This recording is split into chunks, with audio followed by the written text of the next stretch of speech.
योऽन्तः प्रविश्य मम वाचमिमां प्रसुप्तां सञ्जीवयत्न किल शक्तिधरस्वधाम्ना अन्यांस्तहस्तचरणश्रवणत्वगादीन् प्राणान्नमो भगवते पुरुषाय तुभ्यम्।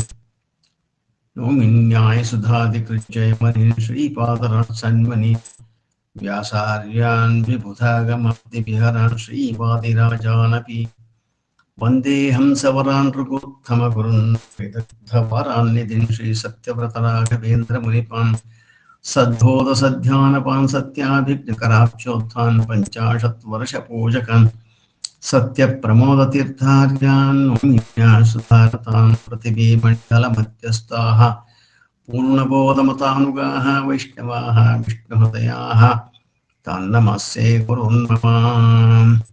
तपस्वाध्याय शुश्रूषा कृष्णपूजारतं मुनि विश्वेशमिष्टदं वन्दे परिव्राट् चक्रवर्तिनं विश्वेशतीर्थगुरुभ्यो नमः। बन्धुस्त्वं गुरुनिष्ठदैवतमिति त्वत्पादपङ्केरुकं प्राप्तं मम परिपालयेति सततं याचे निबद्धञ्जलिः चित्तं मत्कुणदोषचिन्तनमिदं नूनं मनान्ना कृताः श्रीसत्यात्मतीर्थगुरोर्युगलम् हित्वा न मे सद्गतिः। सत्यात्मतीर्थगुरुभ्यो नमः। सर्वविद्यागुरुभ्यो नमः। ॐ तुत्वादिद्वरये वैष्णवे इन्दीवरेन्दवे श्रीराघवेन्द्रगुरवे नमो अत्यन्तदयालुवे मुकोऽपि यत्प्रसादेन मुकुन्दशयनायते राजराजयते रिक्तो श्रीराघवेन्द्रं तमाश्रये। ಶ್ರೀಗುರುಭ್ಯೋ ನಮಃ. ಹರಿ ಓಂ. ಇವತ್ತು ರಾಘವೇಂದ್ರ ಸ್ವಾಮಿಗಳ ಮಧ್ಯಾರಾಧನೆ. ಅದರ ನಿಮಿತ್ತವಾಗಿ ರಾಘವೇಂದ್ರ ವಿಜಯ, ಈ ರಾಘವೇಂದ್ರ ವಿಜಯದಲ್ಲ ಇಲ್ಲಿ ಬರುವಂತಹ ಕೆಲವು ಅಂಶಗಳನ್ನು ನಾವು ಇವತ್ತು ಅವಲೋಕನವನ್ನ ಮಾಡೋಣ. ನಿನ್ನೆ ಹೇಳಿದ ಹಾಗೆ ಮಧ್ವ ವಿಜಯ ಹಾಗೂ ರಾಘವೇಂದ್ರ ವಿಜಯದಲ್ಲಿ ತುಂಬಾ ಸಾಮ್ಯತೆಯನ್ನ ನಾವು ಕಾಣಬಹುದು. ಕೆಲವು ಉದಾಹರಣೆಗಳನ್ನ ನೋಡಿಕೊಂಡು ನಾವು ಅಲ್ಲಿ ಪ್ರಸಂಗ ಬಂದಾಗ ನೋಡಿಕೊಂಡು ನಾವು ಹೋಗೋಣ. ನಿನ್ನೆ ಹೇಳಿದ ಹಾಗೆ ರಾಘವೇಂದ್ರ ವಿಜಯ 10 ಸರ್ಗ ಉಳ್ಳದ್ದು. 16 ಸರ್ಗ ಇದ್ರೂ ಕೂಡ ರಾಘವೇಂದ್ರ ಸ್ವಾಮಿಗಳು 10 ಸರ್ಗಕ್ಕೆ ಕೊನೆ ಮಾಡುವಂತ ಆದೇಶವನ್ನು ಕೊಟ್ಟರು. ಅದರಂತೆ ಈಗ ಮೊದಲನೇ ಸರ್ಗದ ಒಂದು ಸಾರಾಂಶವನ್ನು ನೋಡೋಣ. ಪ್ರತಿಯೊಂದು ಶ್ಲೋಕವೂ ಕೂಡ ಓದಲಿಕ್ಕೆ ಆಗಲ್ಲ. ಎಲ್ಲೆಲ್ಲಿ ಸಾಧ್ಯವೋ ಅಲ್ಲಲ್ಲಿ ಮಾತ್ರ ನಾವು ಶ್ಲೋಕವನ್ನ ಉದಾಹರಣೆ ಮಾಡಿಕೊಂಡು ಹೋಗೋಣ. ಮೊದಲನೇ ಸರ್ಗದಲ್ಲಿ 42 ಶ್ಲೋಕ ಇದೆ.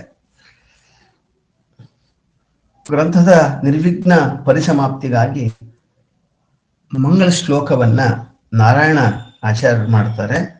ಶ್ರೀಮಲ್ಲಕ್ಷ್ಮೀ ನರಸಿಂಹಸ್ಯ ಶ್ರಿಯಂ ದಿಶತು ಮೇ ಸಖಃ ಸ್ವಭಕ್ತ ಭೀಷ್ಟದಾನಾಯ ತದಶಾಕೃತೆ ಅಂತ ಅವರಿಗೆ ನರಸಿಂಹದೇವರನ್ನ ಪ್ರಾರ್ಥನೆ ಮಾಡಿದ್ದಾರೆ ಅಂತ. ನರಸಿಂಹದೇವರು ಅಂತಂದ್ರೆ ಎಲ್ಲ ದುರಿತಗಳ ನಿವಾರಕ. ಈಗ ನಾವು ಆಚಾರ್ಯರು ಶ್ರೀಮದಾಚಾರ್ಯರು ಪ್ರಮಾಣ ಲಕ್ಷಣ ಅಂತ ಬರೆದಿದ್ದಾರೆ ದಶ ಪ್ರಕರಣದಲ್ಲಿ ಒಂದು ಗ್ರಂಥ. ಅದರಲ್ಲೂ ಕೂಡ ಅವರು ನರಸಿಂಹದೇವರನ್ನೇ ಪ್ರಾರ್ಥನೆ ಮಾಡಿದ್ದಾರೆ. ನರಸಿಂಹೋ ಅಖಿಲ ಜ್ಞಾನ ಮತಧ್ವಾಂತ ದಿವಾಕರ ಜಗತ್ಯ ಅಮಿತ ಸಜ್ಞಾನ ಸುಖಶಕ್ತಿ ಪಯೋನಿಧಿ ಅಂತ ಹೇಳಿ ನಮ್ಮೆಲ್ಲ ಅಜ್ಞಾನವನ್ನು ಕಳೆಯುವಂತಹ ನರಸಿಂಹದೇವರು ಅಂತ. ಇಲ್ಲಿ ಇನ್ನೊಂದು ಸೂಕ್ಷ್ಮವಾದ ಒಂದು ವಿಚಾರ ಇದೆ. ನರಸಿಂಹದೇವರನ್ನ ಯಾಕೆ ತಗೊಂಡ್ರು ಅಂತ ಹೇಳಿದ್ರೆ, ರಾಯರ ಮಠದ ಪರಂಪರೆಯಲ್ಲಿ ಷೋಡಶಬಾಹು ನರಸಿಂಹದೇವರ ಆರಾಧನೆ ಬಹಳ ವಿಶೇಷ. ಆ ವಿಜೇಂದ್ರ ತೀರ್ಥರಿಗೆ ಲಬ್ಧವಾದಂತಹ ಷೋಡಶಬಾಹು ನರಸಿಂಹದೇವರು ಪ್ರಾಯ ಆ ನರಸಿಂಹದೇವರ ಮನಸ್ಸಲ್ಲಿ ಇಟ್ಟುಕೊಂಡು ನಾರಾಯಣಾಚಾರ್ಯರು ನರಸಿಂಹದೇವರನ್ನ ಪ್ರಾರ್ಥನೆ ಮಾಡಿದ್ದಾರೆ. ಇನ್ನೊಂದು ಅವರ ಕುಲದೇವರು ಸಹ ಅಂತ, ಇದು ಮೋಸ್ಟ್ಲಿ ನಾರಾಯಣಾಚಾರ್ಯರ ಕುಲದೇವರು ಸಹ ಅಂತ. ಯಾಕೆಂದ್ರೆ ರಾಘವೇಂದ್ರ ಸ್ವಾಮಿಗಳ ಕುಲದೇವರು ಶ್ರೀನಿವಾಸ ದೇವರು. ಸೊ ಮೊದಲೇ ಹೇಳಿದಂಗೆ ಈ ಸರ್ಗದಲ್ಲಿ 42 ಶ್ಲೋಕವಿದೆ. ಮೊದಲು 14 ಶ್ಲೋಕಗಳಲ್ಲಿ ತಾರತಮ್ಯದಲ್ಲಿ ನಮಸ್ಕಾರವನ್ನ ಮಾಡ್ತಾರೆ. ನರಸಿಂಹ, ಕೃಷ್ಣ, ಮಧ್ವಾಚಾರ್ಯರು, ಸರಸ್ವತಿ, ತ್ರಿವಿಕ್ರಮ ಪಂಡಿತರು, ನಾರಾಯಣ ಪಂಡಿತರು, ವ್ಯಾಸರಾಜರು, ವಿಜೇಂದ್ರರು, ಸುಧೀಂದ್ರರು ಮತ್ತು ರಾಘವೇಂದ್ರ ಸ್ವಾಮಿಗಳನ್ನ ವಂದಿಸಿ ತಮ್ಮ ತಂದೆಯಾದ ನರಸಿಂಹಾಚಾರ್ಯರನ್ನು ಕೂಡ ವಂದಿಸಿದ್ದಾರೆ. ಗುರುಗಳ ಅನುಗ್ರಹ ಇಲ್ಲದೆ ಯಾವ ವಿದ್ಯೆಯೂ ಫಲಿಸಲಾರದು ಅಂತ ಮತ್ತೊಮ್ಮೆ ರಾಘವೇಂದ್ರ ಸ್ವಾಮಿಗಳ ಅನುಗ್ರಹವನ್ನು ಬಿಡ್ತಾರೆ.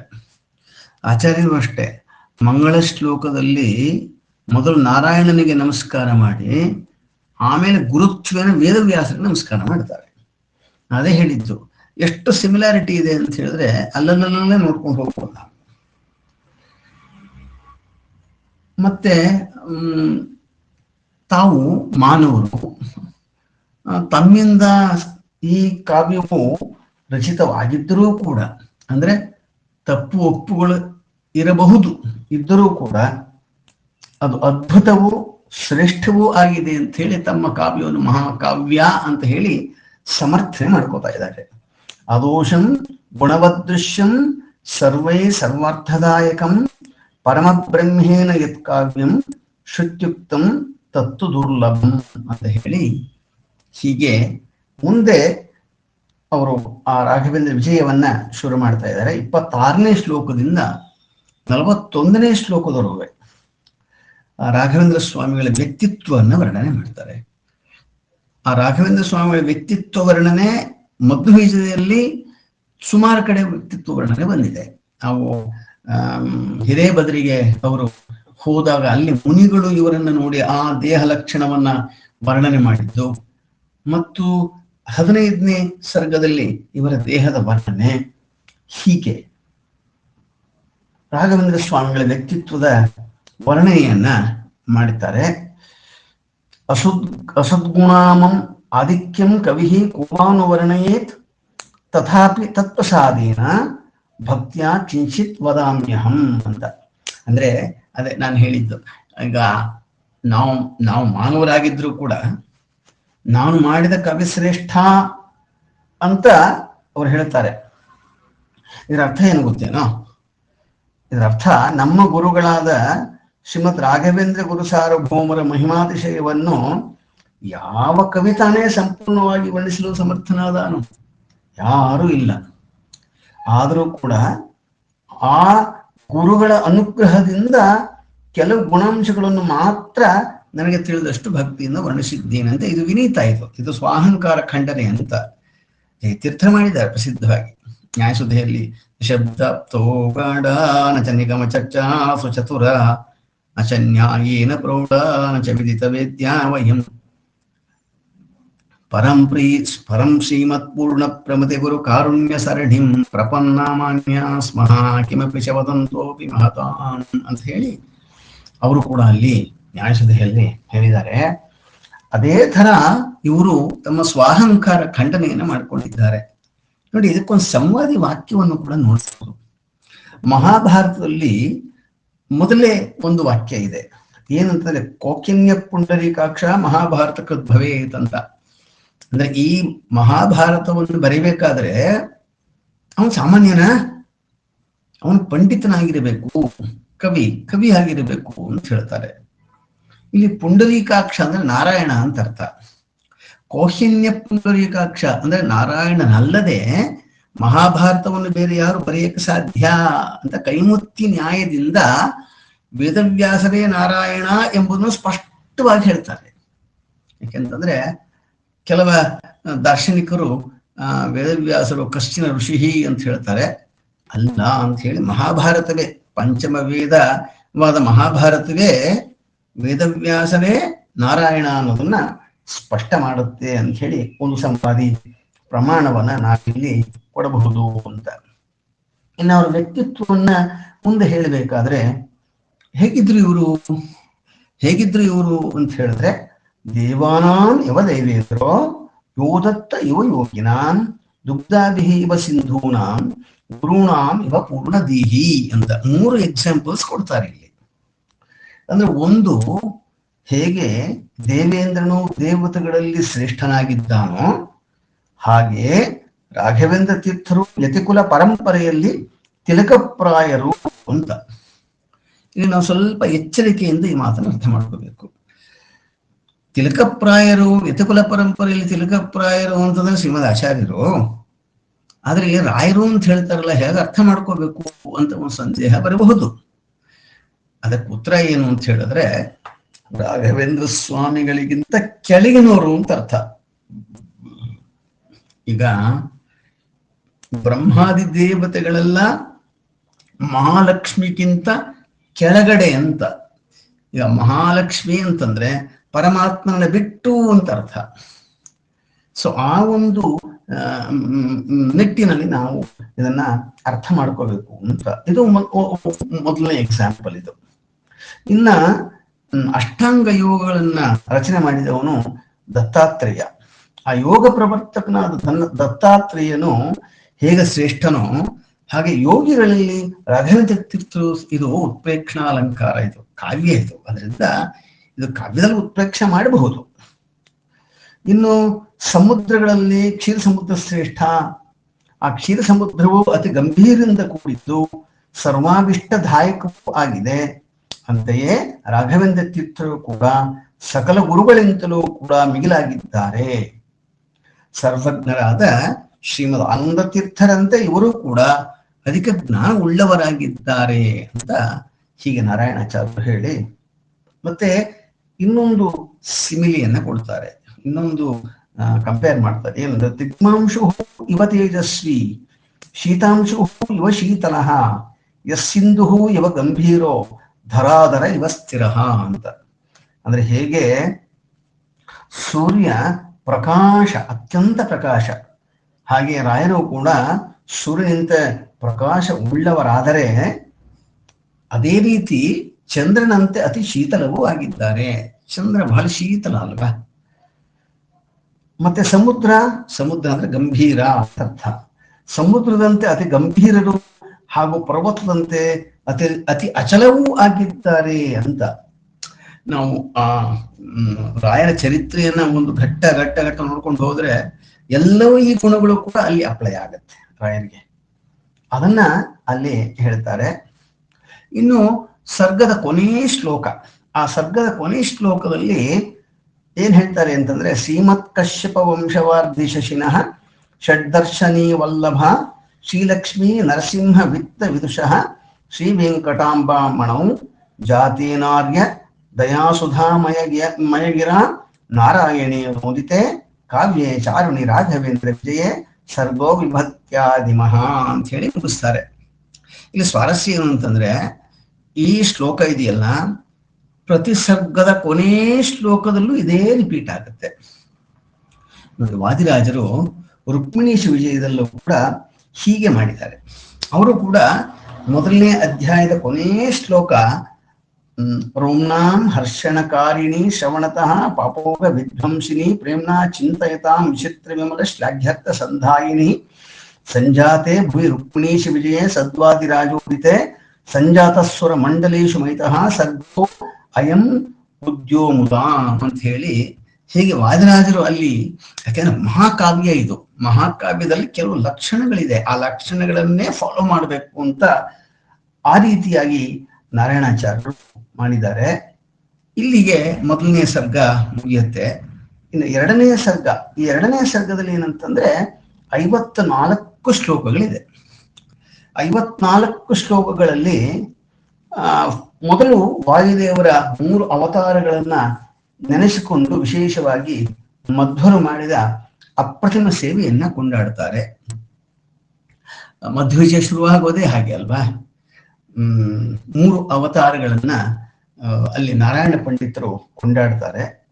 ಅದಾದ್ಮೇಲೆ ಮಧ್ವ ಯತಿಗಳ ಪರಂಪರೆಯನ್ನ, ಅಂದ್ರೆ ಪದ್ಮನಾಭ ತೀರ್ಥರಿಂದ ಹಿಡಿದು ಸುಧೀಂದ್ರ ತೀರ್ಥರವರೆಗೂ ನೋಡಿ, ಆ ತಾರತಮ್ಯದಲ್ಲೇ ಹೇಳ್ತಾ ಹೋಗ್ತಾರೆ. ಯಾರು ಪದ್ಮನಾಭ ತೀರ್ಥರು ನರಹರಿ ತೀರ್ಥರು, ಮಾಧವ ತೀರ್ಥರು, ಅಕ್ಷೋಭಿ ತೀರ್ಥರು, ಜಯತೀರ್ಥರು, ವಿದ್ಯಾಧಿರಾಜರು, ಕವೀಂದ್ರ ತೀರ್ಥರು, ವಾಗೀಶ ತೀರ್ಥರು, ರಾಮಚಂದ್ರ ತೀರ್ಥರು, ಬುಧೇಂದ್ರ ತೀರ್ಥರು, ಜಿತಾಮಿತ ತೀರ್ಥರು, ರಘುನಂದನ ತೀರ್ಥರು, ಸುರೇಂದ್ರ ತೀರ್ಥರು, ವಿಜೇಂದ್ರ ತೀರ್ಥರು, ಸುಧೇಂದ್ರ ತೀರ್ಥರು, ಇಷ್ಟು ಪ್ರಸ್ತಾಪವನ್ನ ಮಾಡ್ತಾರೆ. ಮತ್ತು ಈ ಸರ್ಗದ ಒಂದು ಹೈಲೈಟ್ಸ್ ಏನು ಅಂತ ಹೇಳಿದ್ರೆ, ಅದು ಕುಂಭಕೋಣದ ಬಗ್ಗೆ ವರ್ಣ ಇದೆ. ಅದು ಕುಂಭಕೋಣ, ಅದು ಕುಂಭಕೋಣ ಅಲ್ಲ. ಇವತ್ತಿನ ಏನು ತಮಿಳಿನ ಒಂದು ಭಾಷೆ ಅಪಭ್ರಂಶ ಆಗಿದೆ, ಅದು ಕುಂಭಕೋಣ. ಕುಂಭಕೋಣ ಅಂತ 36 ಶ್ಲೋಕಗಳಲ್ಲಿ ಆ ಕುಂಭಕೋಣದ ನಗರದ ವರ್ಣನೆ ಇದೆ ನೋಡಿ. ಇದು ಕೂಡ ಇಲ್ಲೂ ಕೂಡ ಮಧ್ವಜಯದಲ್ಲೂ ಕೂಡ 2ನೇ ಸರ್ಗದಲ್ಲಿ ಅವರಿಗೆ ಆ ಪಾಜಕದ ವರ್ಣನೆ ಇದೆ, ರಜತ ಪೀಠಪುರದ ವರ್ಣನೆ ಇದೆ. ಸದ್ವೀಪ ನಿಧಿ ಸಪ್ತಕ ಭೂತದಾತ್ಮ್ಯ ಮಧ್ಯೇಪಿ ಕರ್ಮ ಭೂಮಿ ಭಾರತ ನಾಮ ಕಂಠೆ ಕಾಲೇ ಕಲೌ ಸುವಿಲಾನ್ವಯ ಲಬ್ಧ ಜನ್ಮ ಸನ್ಮಧ್ಯ ಗೇಹ ಕುಲ ಮೂಲಿ ಮಣಿರ್ದ್ವಿಜೋ ಭೂ ಅಂತ ಹೇಳಿ ಅಲ್ಲಿ ಆಚಾರ್ಯರು ಅಂದ್ರೆ ವಾಯುದೇವರು ರಜತ ಪೀಠಪುರಕ್ಕೆ ಬಂದು ಅನಂತೇಶ್ವರನಿಗೆ ನಮಸ್ಕಾರ ಮಾಡೋದು ಅಂತ ಹೇಳಿದಾಗ ಅಲ್ಲಿ ರಜತ ಪೀಠಪುರದ ಬಗ್ಗೆ ಎಷ್ಟು ಪ್ರಾಶಸ್ತ್ಯ ಇತ್ತು ಅಂತ ಹೇಳಿದಾಗ, ಅದೇ ರೀತಿ ಇಲ್ಲಿ 36 ಶ್ಲೋಕಗಳಲ್ಲಿ ಈ ಕುಂಭಕೋಣದ ನಗರ ಅದೇನು ಬ್ರಹ್ಮನಿಗೆ ಸದೃಶವಾಗಿದೆ ಅಂತ ಹೇಳ್ತಾರೆ. ಪದ್ಮಾತ್ಮ ಭೂ ಬ್ರಹ್ಮ ಹಿರಣ್ಯ ಗರ್ಭ ಸೃಷ್ಟತ್ವ ಹಂಸಾಶ್ರಯವಾಕ್ ಪ್ರಿಯತ್ವೈ ಚತುರ್ಮುಖತ್ವೇ ಚ ಧಾತೃಭಾವಾಚಕಾಸ್ತಿ ಯಸ್ಯ ಚತುರಾನನತ್ವಂ. ಏನರ್ಥ? ಅರ್ಥ ಏನು ಅಂತ ಹೇಳಿದ್ರೆ, ಬ್ರಹ್ಮ ಪದ್ಮದಿಂದ ಹುಟ್ಟಿದ, ಆದ್ರಿಂದ ಅವನಿಗೆ ಪದ್ಮಭೂ ಅಂತ ಹೆಸರು. ನಾರಾಯಣನಿಂದ ಹುಟ್ಟಿದ್ರಿಂದ ಅದು ಆತ್ಮಭೂ ಅಂತ. ನೋಡಿ, ಈ ಎರಡೂ ಧರ್ಮಗಳು ಕೂಡ ಕುಂಭಕೋಣ ನಗರಕ್ಕೆ ಸಮನ್ವಯ ಮಾಡ್ತಾರೆ. ಅಂದ್ರೆ ನಾರಾಯಣನಿಗೆ ಸಮ ಮತ್ತು ವಾಯುದೇವರಿಗೆ ಸಮ ಅಂತ ಹೇಳಿ ಇಷ್ಟು ಪ್ರಸಿದ್ಧ ಕುಂಭಕೋಣ. ಇವತ್ತೆಲ್ಲ ಶೈವ ದೇವಾಲಯಗಳು ಅವೆಲ್ಲ ಬಂದಿದ್ರು ಕೂಡ ಇವತ್ತು ವಿಜೇಂದ್ರ ತೀರ್ಥರ ಒಂದು ಪ್ರಭಾವದಿಂದ ದ್ವೈತ ಸಿದ್ಧಾಂತ ಇವತ್ತು ಇನ್ನೂ ಬಹಳ ಗಟ್ಟಿಯಾಗಿ ಕುಂಭಕೋಣದಲ್ಲಿ ಇದೆ. ಇಲ್ಲಿಗೆ 2ನೇ ಸರ್ಗವನ್ನ ಮುಗಿಸಿ ಇನ್ನು 3ನೇ ಸರ್ಗಕ್ಕೆ ಬರ್ತಾರೆ. ಈ 3ನೇ ಸರ್ಗದಲ್ಲಿ 58 ಶ್ಲೋಕಗಳಿದೆ. 58 ಶ್ಲೋಕಗಳು ಇದೆ. ಇಲ್ಲಿ ರಾಘವೇಂದ್ರ ತೀರ್ಥರ ಪೂರ್ವಾಶ್ರಮದ ಗೌತಮ ಗೋತ್ರ ಪ್ರವರ್ತಕರಾದ ಗೌತಮರ ಮಹಾತ್ಮೆಯೊಂದಿಗೆ ಸರ್ಗ ಪ್ರಾರಂಭ ಆಗತ್ತೆ. ಬೀಗಮುದ್ರೆ ವಂಶ ಅಂತಾನೂ ಹೇಳ್ತಾರೆ, ಗೌತಮ ಗೋತ್ರದವರು ಅಂತ ಹೇಳ್ತಾರೆ. ಇಲ್ಲಿ 4ನೇ ಶ್ಲೋಕದಲ್ಲಿ ಗೌತಮ ವಂಶವನ್ನು ಬಿದಿರಿಗೆ ಹೋಲಿಸಲಾಗಿದೆ. ಈ ಬಿದಿರಲ್ಲಿ ಮುತ್ತುಹುಟ್ಟತ್ತೆ ಅಂತ ಒಂದು ಪ್ರಸಿದ್ಧಿ ಇದೆ. ಇದು ನ್ಯಾಯಸುಧೆಯಲ್ಲಿ ಟೀಕಾಕೃತ್ಪಾದರು ಹೇಳ್ತಾರೆ. ಈ ಬಾಳೆ ಗಿಡ ಇದೆಯಲ್ಲ, ಈ ಬಾಳೆ ಗಿಡ ಇದು ಕ್ರಾಸ್ ಪಾಲಿನೇಷನ್ ಆಗಿ, ಅಂದ್ರೆ ಇಲ್ಲಿಂದ ಬೀಜ ಹೋಗಿ ಬೇರೆ ಕಡೆ ಬಿದ್ದರೆ ಅದು ಬಿದಿರಾಗತ್ತೆ ಅಂತ ಹೇಳಿ ಟೀಕಾಕೃತ್ಪಾದರು ನ್ಯಾಯಸುಧೆಯಲ್ಲಿ ಹೇಳ್ತಾರೆ. ಹಾಗೆ ಈ ಬಿದಿರಿನಲ್ಲಿ ಮುತ್ತುಗಳು ಹುಟ್ಟತ್ವೆ ಅಂತ ಹೇಗೆ ಪ್ರಸಿದ್ಧವೋ, ಹಾಗೆ ಗೌತಮರ ವಂಶದಲ್ಲಿ ಹಿಂದೆ ಅನೇಕ ಮುತ್ತುಗಳು ಬಂದು ಹೋಗಿದ್ದಾರೆ ಅಂತ. ಅಂತಹ ಮುತ್ತು ಅಂದ್ರೆ ಶ್ರೇಷ್ಠ ಅಂತ ಅರ್ಥ. ಮುಂದೆ ಕೂಡ ಅನೇಕ ಮುತ್ತುಗಳು ಬರೆಯಲಿದ್ದಾರೆ. ಯಾರೋ ಮುಕ್ತಿ ಯೋಗ್ಯರಾದಂತಹ ಮುತ್ತುಗಳು ಬರಲಿದ್ದಾರೆ ಅಂತ. ಆಮೇಲೆ ಬಿದಿರು ವೃಕ್ಷ ಬೆಳೆದಾಗ ಅದರ ಬುಡ ಕಾಣದೇ ಇಲ್ಲ. ಹಾಗೆ ಗೌತಮ ಗೋತ್ರದಲ್ಲಿ ಬಹಳ ಶ್ರೇಷ್ಠರು ಜನ್ಮ ತಾಳಿದ್ದಾರೆ ಅಂತ ಹೇಳಿ ಆ ವಂಶದಲ್ಲಿ ಬಂದಂತಹ ಕೃಷ್ಣಾಚಾರ್ಯರು ಅಂತ. ಈ ಕೃಷ್ಣಾಚಾರ್ಯರು ಇವರು ಬಹಳ ದೊಡ್ಡ ಪಂಡಿತರು, ವಿಜಯನಗರ ಆಸ್ಥಾನ ಪಂಡಿತರು. ಇವರಿಗೆ ಹಗಲ ದೀವಟಿಗೆ ಮೆರವಣಿಗೆ ಗೌರವ ಕೊಟ್ಟಿದ್ರು ವಿಜಯನಗರದ ರಾಜರು. ಅದರಲ್ಲಿ ಬಂದಂತಹ ವೆಂಕಟನಾಥನ ಮುತ್ತಾತ ಕೃಷ್ಣಾಚಾರ್ಯರು, ಅದಾದ್ಮೇಲೆ ಕನಕಾಚಲ ಭಟ್ಟರು, ಅದಾದ್ಮೇಲೆ ತಿಮ್ಮಣ್ಣಾಚಾರ್ಯರು ಅಂತ ಹೀಗೆ ಆ ವಂಶಾವಳಿಯನ್ನ ಹೇಳಿ ಕೊನೆಗೆ ಆ ಸರ್ಗದ ಕೊನೆಯ ಭಾಗದಲ್ಲಿ ನಮ್ಮ ಕಥಾನಾಯಕ ರಾಘವೇಂದ್ರ ತೀರ್ಥರ ಕಥಾನಕ ಶುರುವಾಗತ್ತೆ. ಇಲ್ಲಿ ಕೃಷ್ಣಾಚಾರ್ಯರು ವೈಣಿಕ ವಿದ್ವಾಂಸರಾಗಿ ವಿಜಯನಗರ ಸಾಮ್ರಾಜ್ಯದ ಸಾರ್ವಭೌಮನಾದ ಕೃಷ್ಣದೇವರಾಯನ ಪ್ರಾರ್ಥನೆಯಂತೆ ಆಸ್ಥಾನ ವಿದ್ವಾಂಸರಾಗಿದ್ರು. ಆ ಕೃಷ್ಣದೇವರಾಯನಿಂದ ವಿಶೇಷವಾಗಿ ಸನ್ಮಾನಿತರಾಗಿದ್ದರು. ಇವರಿಗೆ ಕನಕಾಚಲ ಅಂತ ಒಬ್ಬ ಮಗ ಹುಟ್ಟಿದ. ಅವರು ಕೂಡ ಶ್ರೇಷ್ಠ ಪಂಡಿತರಾಗಿದ್ದರು. ಅವ್ರ ಮಗ ತಿಮ್ಮಣ್ಣ ಭಟ್ಟ ಅಂತ. ಇವರೆಲ್ಲರೂ ಕೂಡ ಶ್ರೀನಿವಾಸನ ಆರಾಧಕರು. ಬಹಳ ಶ್ರೀನಿವಾಸನಲ್ಲಿ ಅಚಲವಾದ ಭಕ್ತಿ ಮತ್ತು ಯಾವಾಗಲೂ ತಿರುಪತಿಗೆ ಹೋಗಿ ಶ್ರೀನಿವಾಸನ ದರ್ಶನ ಪಡ್ಕೊಂಡು ಯಾವಾಗಲೂ ಬರ್ತಾ ಇದ್ರು. ಇವರು ಈ ತಿಮ್ಮಣ್ಣಾಚಾರ್ಯರು ಗೋಪಿಕಾಂಬ ಎಂಬ ಉತ್ತಮ ಸ್ತ್ರೀಯರೊಂದಿಗೆ ಲಗ್ನವಾಗಿ ಆ ವಿಜಯನಗರದಲ್ಲಿ ವಾಸವಾಗಿದ್ರು. ಅದಾದ್ಮೇಲೆ ವಿಜಯನಗರ ಬಿಟ್ಟು ಇವ್ರು ಏನ್ ಮಾಡಿದ್ರು ಅಂತಂದ್ರೆ ಈ ಕಡೆ ಕಾಂಚಿ ಪ್ರಾಂತ್ಯಕ್ಕೆ ಬಂದರು. ಆ ಕಾಂಚಿ ಪ್ರಾಂತ್ಯದಲ್ಲಿದ್ದಂತಹ ಕಾವೇರಿ ಪಟ್ಟಣ, ಆ ಕಾವೇರಿ ಪಟ್ಟಣಕ್ಕೆ ಬಂದು ಅಲ್ಲಿ ಅವರು ವಾಸ ಮಾಡ್ತಾರೆ. ವಾಸ ಮಾಡದೆ ತಿಮ್ಮಣ್ಣ ಭಟ್ಟರಿಗೆ 3 ಮಕ್ಕಳಾಗುತ್ತೆ. ವೆಂಕಟಾಂಬ, ಗುರುರಾಜ ಹಾಗೂ ವೆಂಕಟನಾಥ ಅಂತ. ಈ ಕೊನೆ ಮಗ ವೆಂಕಟನಾಥ ಇವನು ಶ್ರೀನಿವಾಸನ ಅನುಗ್ರಹದಿಂದಲೇ ಹುಟ್ಟಿದ. ಆದ್ರಿಂದ ಇವನಿಗೆ ವೆಂಕಟನಾಥ ಅಂತ. ಮುಂದೆ ಇವರೇ ರಾಘವೇಂದ್ರ ತೀರ್ಥರು ಆಗ್ತಾರೆ. ಮತ್ತು ವಿಶೇಷ ಏನಂತಂದ್ರೆ ನೋಡಿ, ಈ 19 ಶ್ಲೋಕದಲ್ಲಿ ಅಂದ್ರೆ ಗೋಪಿಕಾಂಬ ಗರ್ಭ ಧರಿಸಿದ್ದಾಗ ಅವರ ಚರ್ಯೆಯನ್ನ ಹೇಳ್ತಾರೆ.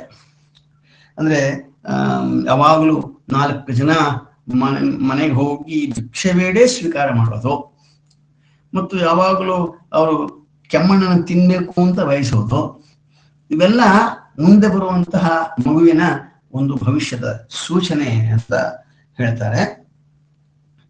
ಇನ್ನು ವೆಂಕಟನಾಥನ ಜನನ ಅದು 42ನೇ ಶ್ಲೋಕದಲ್ಲಿ ಬರುತ್ತೆ. ಆ 43ನೇ ಶ್ಲೋಕದಲ್ಲಿ ತಿಮ್ಮಣ್ಣ ಭಟ್ಟರಿಗೆ ಪುತ್ರೋತ್ಸವ ಆಯಿತು ಅಂತ ಕೇಳಿದಾಗ ಬಹಳ ಸಂತೋಷ ಆಗತ್ತೆ. ಅವ್ರಿಗೆ ಬಹಳ ಸಂತೋಷ ಆಗತ್ತೆ. ಅವರಿಗೆ ತುಂಬಾ ಆನಂದವಾಗತ್ತಂತೆ. ನೋಡಿ, ಅದೇ ರೀತಿ ಮಧ್ವವಿಜಯದಲ್ಲಿ ಕೂಡ ಇವರಿಗೆ ಆನಂದ ಆಯಿತು ಅಂತ ಹೇಳಿ ಸಂತುಷ್ಟತಾಂ ಸಕಲ ಸನ್ನಿಕರೆ ಸದ್ಭಿಹಿ ಖಿದ್ಯೇತ ವಾಯುರೇ ಮಹಾವಿರಭೂತ್ ಪೃಥಿವ್ಯಾಂ ಆಖ್ಯಾನ್ನತಿ ವಸುರದುಂದು ವಿಮಂತ್ರನಾದ ಪ್ರಶ್ರಾವಿ ಕೌತುಕ ವಶೈರಿಹ ಮಾನುಷೈಶ್ಚ ನಾಥಂ ನಿಷೇವ್ಯ ಭವನಾನ್ ಅತಿ ದೂರಮಪ್ತಃ ಪ್ರಾಜ್ಞೋ ಮಹಾಪ್ರಕೃತನಾದ ಪೂರ್ವಾತ್ ಪುತ್ರೋದ್ಭವ ಶ್ರವಣತೋ ಮಹದಾಪ್ಯ ಸೌಖ್ಯಂ ಜ್ಞಾನಂ ಪರೋಕ್ಷ ಪದಂ ಅಪಿ ಅತೇಷ್ಟ ಹೇತು ಅಂತ ಹೇಳಿ ಮಧುವಿಷಯದಲ್ಲೂ ಕೂಡ ಆ ಮಧ್ಯಗೆ ಭಟ್ಟರಿಗೆ ತುಂಬಾ ಆನಂದ ಆಯಿತು ಅಂತ ಹೇಳ್ತಾರೆ. ಅದೇ ರೀತಿ ಇಲ್ಲೂ ಕೂಡ ಆ ಒಂದು ವರ್ಣನೆ ಇದೆ. ಇನ್ನು 44ನೇ ಶ್ಲೋಕದಿಂದ ಇದಿದೆ, ಏನೋ ಬಾಲ್ಯ ಲೀಲೆಗಳನ್ನ ವರ್ಣನೆ ಮಾಡಿದ್ದಾರೆ. ಆ ಬಾಲ್ಯ ಲೀಲೆಯಲ್ಲಿ ಒಂದು ನಮ್ಮ ಗಮನ ಸೆಳೆಯುತ್ತೆ. ಏನಂತಂದ್ರೆ ಒಂದು ಶ್ಲೋಕ ಇದೆ ನೋಡಿ, ವಿಲಿಖ್ಯ ಭೂಮೋ ಪ್ರಥಮಂ ಕುಮಾರಂ ರೇಖಾನ್ ಇಮಾಮೋಂ ಇತಿ ಸಂಪಠೇತಿ ಪಿತ್ರಾಣಿಯುಕ್ತಃ ಪುನಃ ಅಬ್ರಭಿತ್ತಂ ಅಲ್ಪೇ ಕಥಂ ವಾ ಗುಣಪೂರ್ಣ ಸೌಜ್ಞಾ. ಅವನಿಗೆ ಅಕ್ಷರಾಭ್ಯಾಸವನ್ನ ವೆಂಕಟನಾಥನಿಗೆ ಮಾಡಿಸಿದ್ರು. ಮಾಡಿಸಿದಾಗ ತಂದೆ ಕೈಯನ್ನು ಹಿಡ್ಕೊಂಡು ಬರೆದು ಹೇಳಪ್ಪ ಅಂದ್ರು. ಅದನ್ನು ಓದು ಅಂತ ಹೇಳಿದ್ರು. ಓಮನು ಓದಪ್ಪ ಅಂತ ಹೇಳಿದಾಗ, ಅಪ್ಪ, ಚಿಕ್ಕದಾಗಿರೋ ಈ ಅಕ್ಷರ ಅನಂತ ಗುಣಪೂರ್ಣನಾದ ಸರ್ವತ್ರ ವ್ಯಾಪ್ತನಾದ ನಾರಾಯಣನನ್ನು ಅದು ಹೇಗೆ ಪ್ರತಿಪಾದಿಸತ್ತೆ ಅಂತ ಕೇಳ್ತಾರೆ. ತುಂಬಾ ಸಂತೋಷ ಆಯ್ತು ಅವರಿಗೆ. ಯಾಕಂದ್ರೆ ಓಂ ಅಂತಂದ್ರೆ ಗುಣಪೂರ್ಣ ಅಂತ ಹೇಳಿ ಆ ವಯಸ್ಸಿಗೆ ಅವನಿಗೆ ಗೊತ್ತು ಅಂತ ಬಹಳ ಸಂತೋಷ ಆಗತ್ತೆ. ನೋಡಿ, ಇದೇ ರೀತಿಯಾದ ಒಂದು ವರ್ಣನೆ ಮಧ್ವವಿಜಯದ 3ನೇ ಸರ್ಗದಲ್ಲಿ ಬಂದಿದೆ. ಅವರು ಕೂಡ ಅಲ್ಲಿ ವಾಸುದೇವನಿಗೆ ಅಕ್ಷರಾಭ್ಯಾಸವನ್ನ ಮಾಡುತ್ತಾರೆ. ಅಲ್ಲಿ ಹೇಳ್ತಾರೆ, ಲಿಪಿ ಕುಲಂ ನನುತ ತಗತೆ ದಿನೇ ಲಿಖಿತಮೇವ ಪುನರ್ಲಿಖಿತಂ ಕುತಃ ಇತಿ ನಿಜ ಪ್ರತಿಭಾ ಗುಣಭಾಗಿತಂ ಹರಿಪದಸ್ಯ ವಚಃ ತಮಾನಂದಯತ್ ಅಂತ ಹೇಳಿ ಬಹಳ ಆನಂದವಾಗತ್ತೆ ಅಂತ ಹೇಳಿ ಅಲ್ಲಿ ಆ ರೀತಿಯಾದ ವರ್ಣನೆ ಇದೆ. ಹೀಗೆ ಆ ಒಂದು ಪ್ರತಿಭೆಯನ್ನ ವೆಂಕಟನಾಥ ಬಾಲ್ಯದಲ್ಲೇ ತೋರಿಸ್ತಾನೆ ಅಂತ. ಅದಕ್ಕೆ ಅವನು ಹೇಳ್ತಾನೆ, ಅಪ್ಪ ಒಮ್ಮೆ ಬರೆದಿದ್ದನ್ನ ನಾನು ಮತ್ತೆ ಬರೆಯಲ್ಲ. ವಾಸುದೇವನು ಇದೇ ಮಾತಲ್ಲಿ ಹೇಳಿದ್ದಾನೆ ಮಧ್ವೀಜದಲ್ಲಿ. ಇನ್ನು 4ನೇ ಸರ್ಗಕ್ಕೆ ನಾವು ಬರೋದಾದ್ರೆ, ಈ ಸರ್ಗದಲ್ಲಿ 49 ಶ್ಲೋಕಗಳಿದೆ. 49 ಶ್ಲೋಕ. ಇದರಲ್ಲಿ ತಿಮ್ಮಣ್ಣ ಭಟ್ರು ತನ್ನ ಮಗಳಿಗೆ ಅಂದ್ರೆ ವೆಂಕಟಾಂಬ ಅವರ ಮದುವೆ ಮತ್ತು ಕಾಶ್ಯಪ ಗೋತ್ರೋತ್ಪನ್ನರಾದ ನರಸಿಂಹಾಚಾರ್ಯರ ವಂಶದ ವರ್ಣನೆ, ಮತ್ತೆ ಗುರುರಾಜ ಹಾಗೂ ವೆಂಕಟನಾಥರ ಉಪನಯನ, ವೆಂಕಟನಾಥನ ವಿದ್ಯಾಭ್ಯಾಸ ಈ ಸರ್ಗದಲ್ಲಿ ಹೀಗೆ ವರ್ಣಿತವಾಗಿದೆ. ಇಲ್ಲಿ ವೆಂಕಟನಾಥನಿಗೆ 8 ವರ್ಷ ಆಗಿದ್ದಾಗ ತಂದೆಯ ದೇಹಾಂತ್ಯವಾಯಿತು, ಅಂದ್ರೆ ತಿಮ್ಮಣ್ಣವರು ತೀರ್ಕೊಂಡ್ರು. ಸೊ ಅವನ ಉಪನಯನವನ್ನ ಅಣ್ಣ ಗುರುರಾಜರ ಸಮಕ್ಷಮದಲ್ಲೇ ನಡೆಯಿತು. ಮತ್ತು ಅವನ ವಿದ್ಯಾಭ್ಯಾಸವು ಕೂಡ ಭಾವನಾದ ಲಕ್ಷ್ಮೀ ನರಸಿಂಹಾಚಾರ್ಯರು ಅವರೇ ನಡೆಯಿತು. ಬಹಳ ಬುದ್ಧಿವಂತ ಹುಡುಗ, ಬುದ್ಧಿವಂತ. ಅದು ಲಕ್ಷ್ಮೀ ನರಸಿಂಹಾಚಾರ್ಯ ಗೊತ್ತಾಗೋಯ್ತು. ಯಾಕೆಂತಂದ್ರೆ ಆ ವೆಂಕಟನಾಥ ಯಜುಶಾಖೆಯಲ್ಲಿ ಅಸಾಧಾರಣ ಪ್ರತಿಭೆಯನ್ನು ತೋರಿದನಂತೆ. ಮತ್ತು ವೆಂಕಟನಾಥನ ಅಂಗ ಸೌಷ್ಠವದ ವರ್ಣನೆ ಅದು ಒಂದು ಸುಮಾರು 22 ಶ್ಲೋಕದಲ್ಲಿ ಇದೆ. 22 ಶ್ಲೋಕದಲ್ಲಿ 3ನೇ ಸರ್ಗದ ಮಧ್ವೀಜದಲ್ಲೂ ಕೂಡ ಆ ವಾಸುದೇವ ಬಾಲಕನ ಅಂಗ ಸೌಷ್ಠವ, ಅವನು ಆಡಿದ ಆಟಗಳು ಇದೆಲ್ಲ ಅಲ್ಲಿ ವರ್ಣಿತವಾಗಿದೆ. ಇನ್ನು ಸರ್ಗದ ಕೊನೆಯಲ್ಲಿ ವೆಂಕಟನಾಥನ ಭಾವಿ ಪತ್ನಿ ಅವನ ಸರಸ್ವತಿ ಅವರ ಸೌಂದರ್ಯದ ವರ್ಣನೆಯೊಂದಿಗೆ ಸರ್ಗ ಮುಗಿಯುತ್ತೆ. ಇನ್ನು ಪಂಚಮ ಸರ್ಗಕ್ಕೆ ಬಂದಾಗ ನಾವು ಆ ಪಂಚಮ ಸರ್ಗದಲ್ಲಿ ಇದು ಶೃಂಗಾರದಿಂದ ಕೂಡಿದಂತಹ ಸರ್ಗ. 44 ಶ್ಲೋಕ ಇದೆ. ಇಲ್ಲಿ ವೆಂಕಟನಾಥನ ವಿವಾಹ ಪೂರ್ವ ಹಾಗೂ ವಿವಾಹ ಹಾಗೂ ಅನಂತರ ಘಟನೆಗಳನ್ನ ಬಹಳ ವಿಸ್ತಾರವಾಗಿ ವರ್ಣನೆ ಮಾಡಿದ್ದಾರೆ. ನಾವು ಮಧ್ವವಿಜಯದ 11ನೇ ಅಧ್ಯಾಯ ನೋಡಿದರೆ ಅದು ಮುಕ್ತರ ಭೋಗದ ವರ್ಣನೆ, ಅದೇ ರೀತಿಯಾದ ಒಂದು ಶೃಂಗಾರದ ವರ್ಣನೆ. ಯಾಕಂದ್ರೆ ಇದು ಮಹಾಕಾವ್ಯದ ಲಕ್ಷಣ. ನಾನೇನೇ ಹೇಳಿದ್ದೆ, ಮಹಾಕಾವ್ಯದಲ್ಲಿ ಎಲ್ಲ 8 ರಸಗಳು, ನವರಸಗಳು ಇರಬೇಕು. ಎಲ್ಲ ನವರಸಗಳು ಕೂಡ ಇರುತ್ತೆ ಅಂತ ಹೇಳಿದ್ದೆ.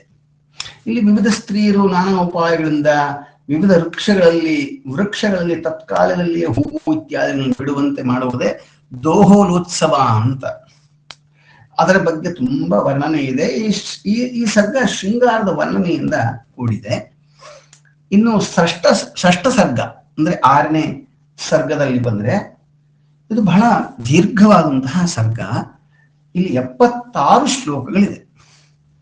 ಅದರ ಒಂದು ಮುಖ್ಯಾಂಶಗಳನ್ನ ಏನು ಅಂತ ನೋಡೋದಾದ್ರೆ, ವೆಂಕಟನಾಥರು ಕುಂಭಕೋಣದಲ್ಲಿ ಸುಧೀಂದ್ರ ತೀರ್ಥರ ಬಳಿ ಅಭ್ಯಾಸ ಮಾಡಿದ್ದು, ಗುರುಗಳೊಂದಿಗೆ ಸಂಚಾರ ಮಾಡಿದ್ದು, ಮಹಾಭಾಷ್ಯ ಎಂಬ ಬಿರುದನ್ನ ಸುಧೀಂದ್ರ ತೀರ್ಥರಿಂದ ಪ್ರದಾನ ಮಾಡಿದ್ದು, ತಂಜಾವೂರಿನಲ್ಲಿ ವಿದ್ವಾಂಸರಿಂದ ಮನ್ನಣೆ, ಕೆಲ ಕಾಲ ದಟ್ಟ ದಾರಿದ್ರ್ಯದ ಅನುಭವ, ಸನ್ಯಾಸ ಸ್ವೀಕಾರಕ್ಕೆ ಗುರುಗಳಿಂದ ಕರೆ, ಸರಸ್ವತಿ ದೇವಿಯಿಂದ ಸನ್ಯಾಸ ಸ್ವೀಕಾರಕ್ಕೆ ಪ್ರಚೋದನೆ ಮತ್ತು ಮಂತ್ರೋಪದೇಶ, ತಂಜಾವೂರಿನಲ್ಲಿ ಸನ್ಯಾಸ ಸ್ವೀಕಾರ ಹಾಗೂ ಗುರುಗಳಿಂದ ಮೂಲರಾಮಾದಿ ಪ್ರತಿಮೆಗಳ ಪ್ರಾಪ್ತಿ.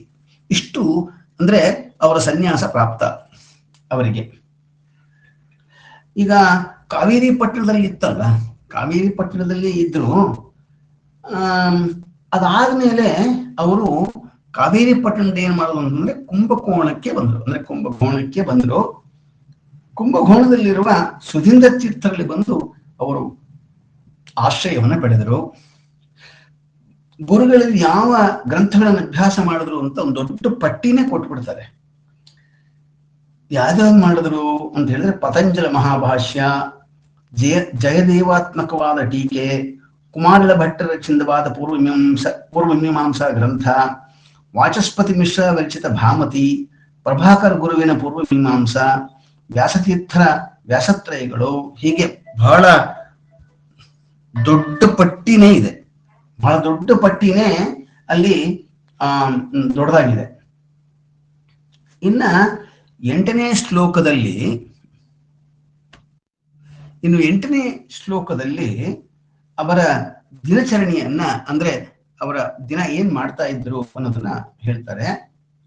ಪ್ರಾತಃ ಕಾಲದ ಮೊದಲನೇ ಯಾಮದಲ್ಲಿ ಅವ್ರು ಏನ್ ಪಾಠ ಮಾಡೋರು ಅಂತ ಹೇಳ್ತಾರೆ.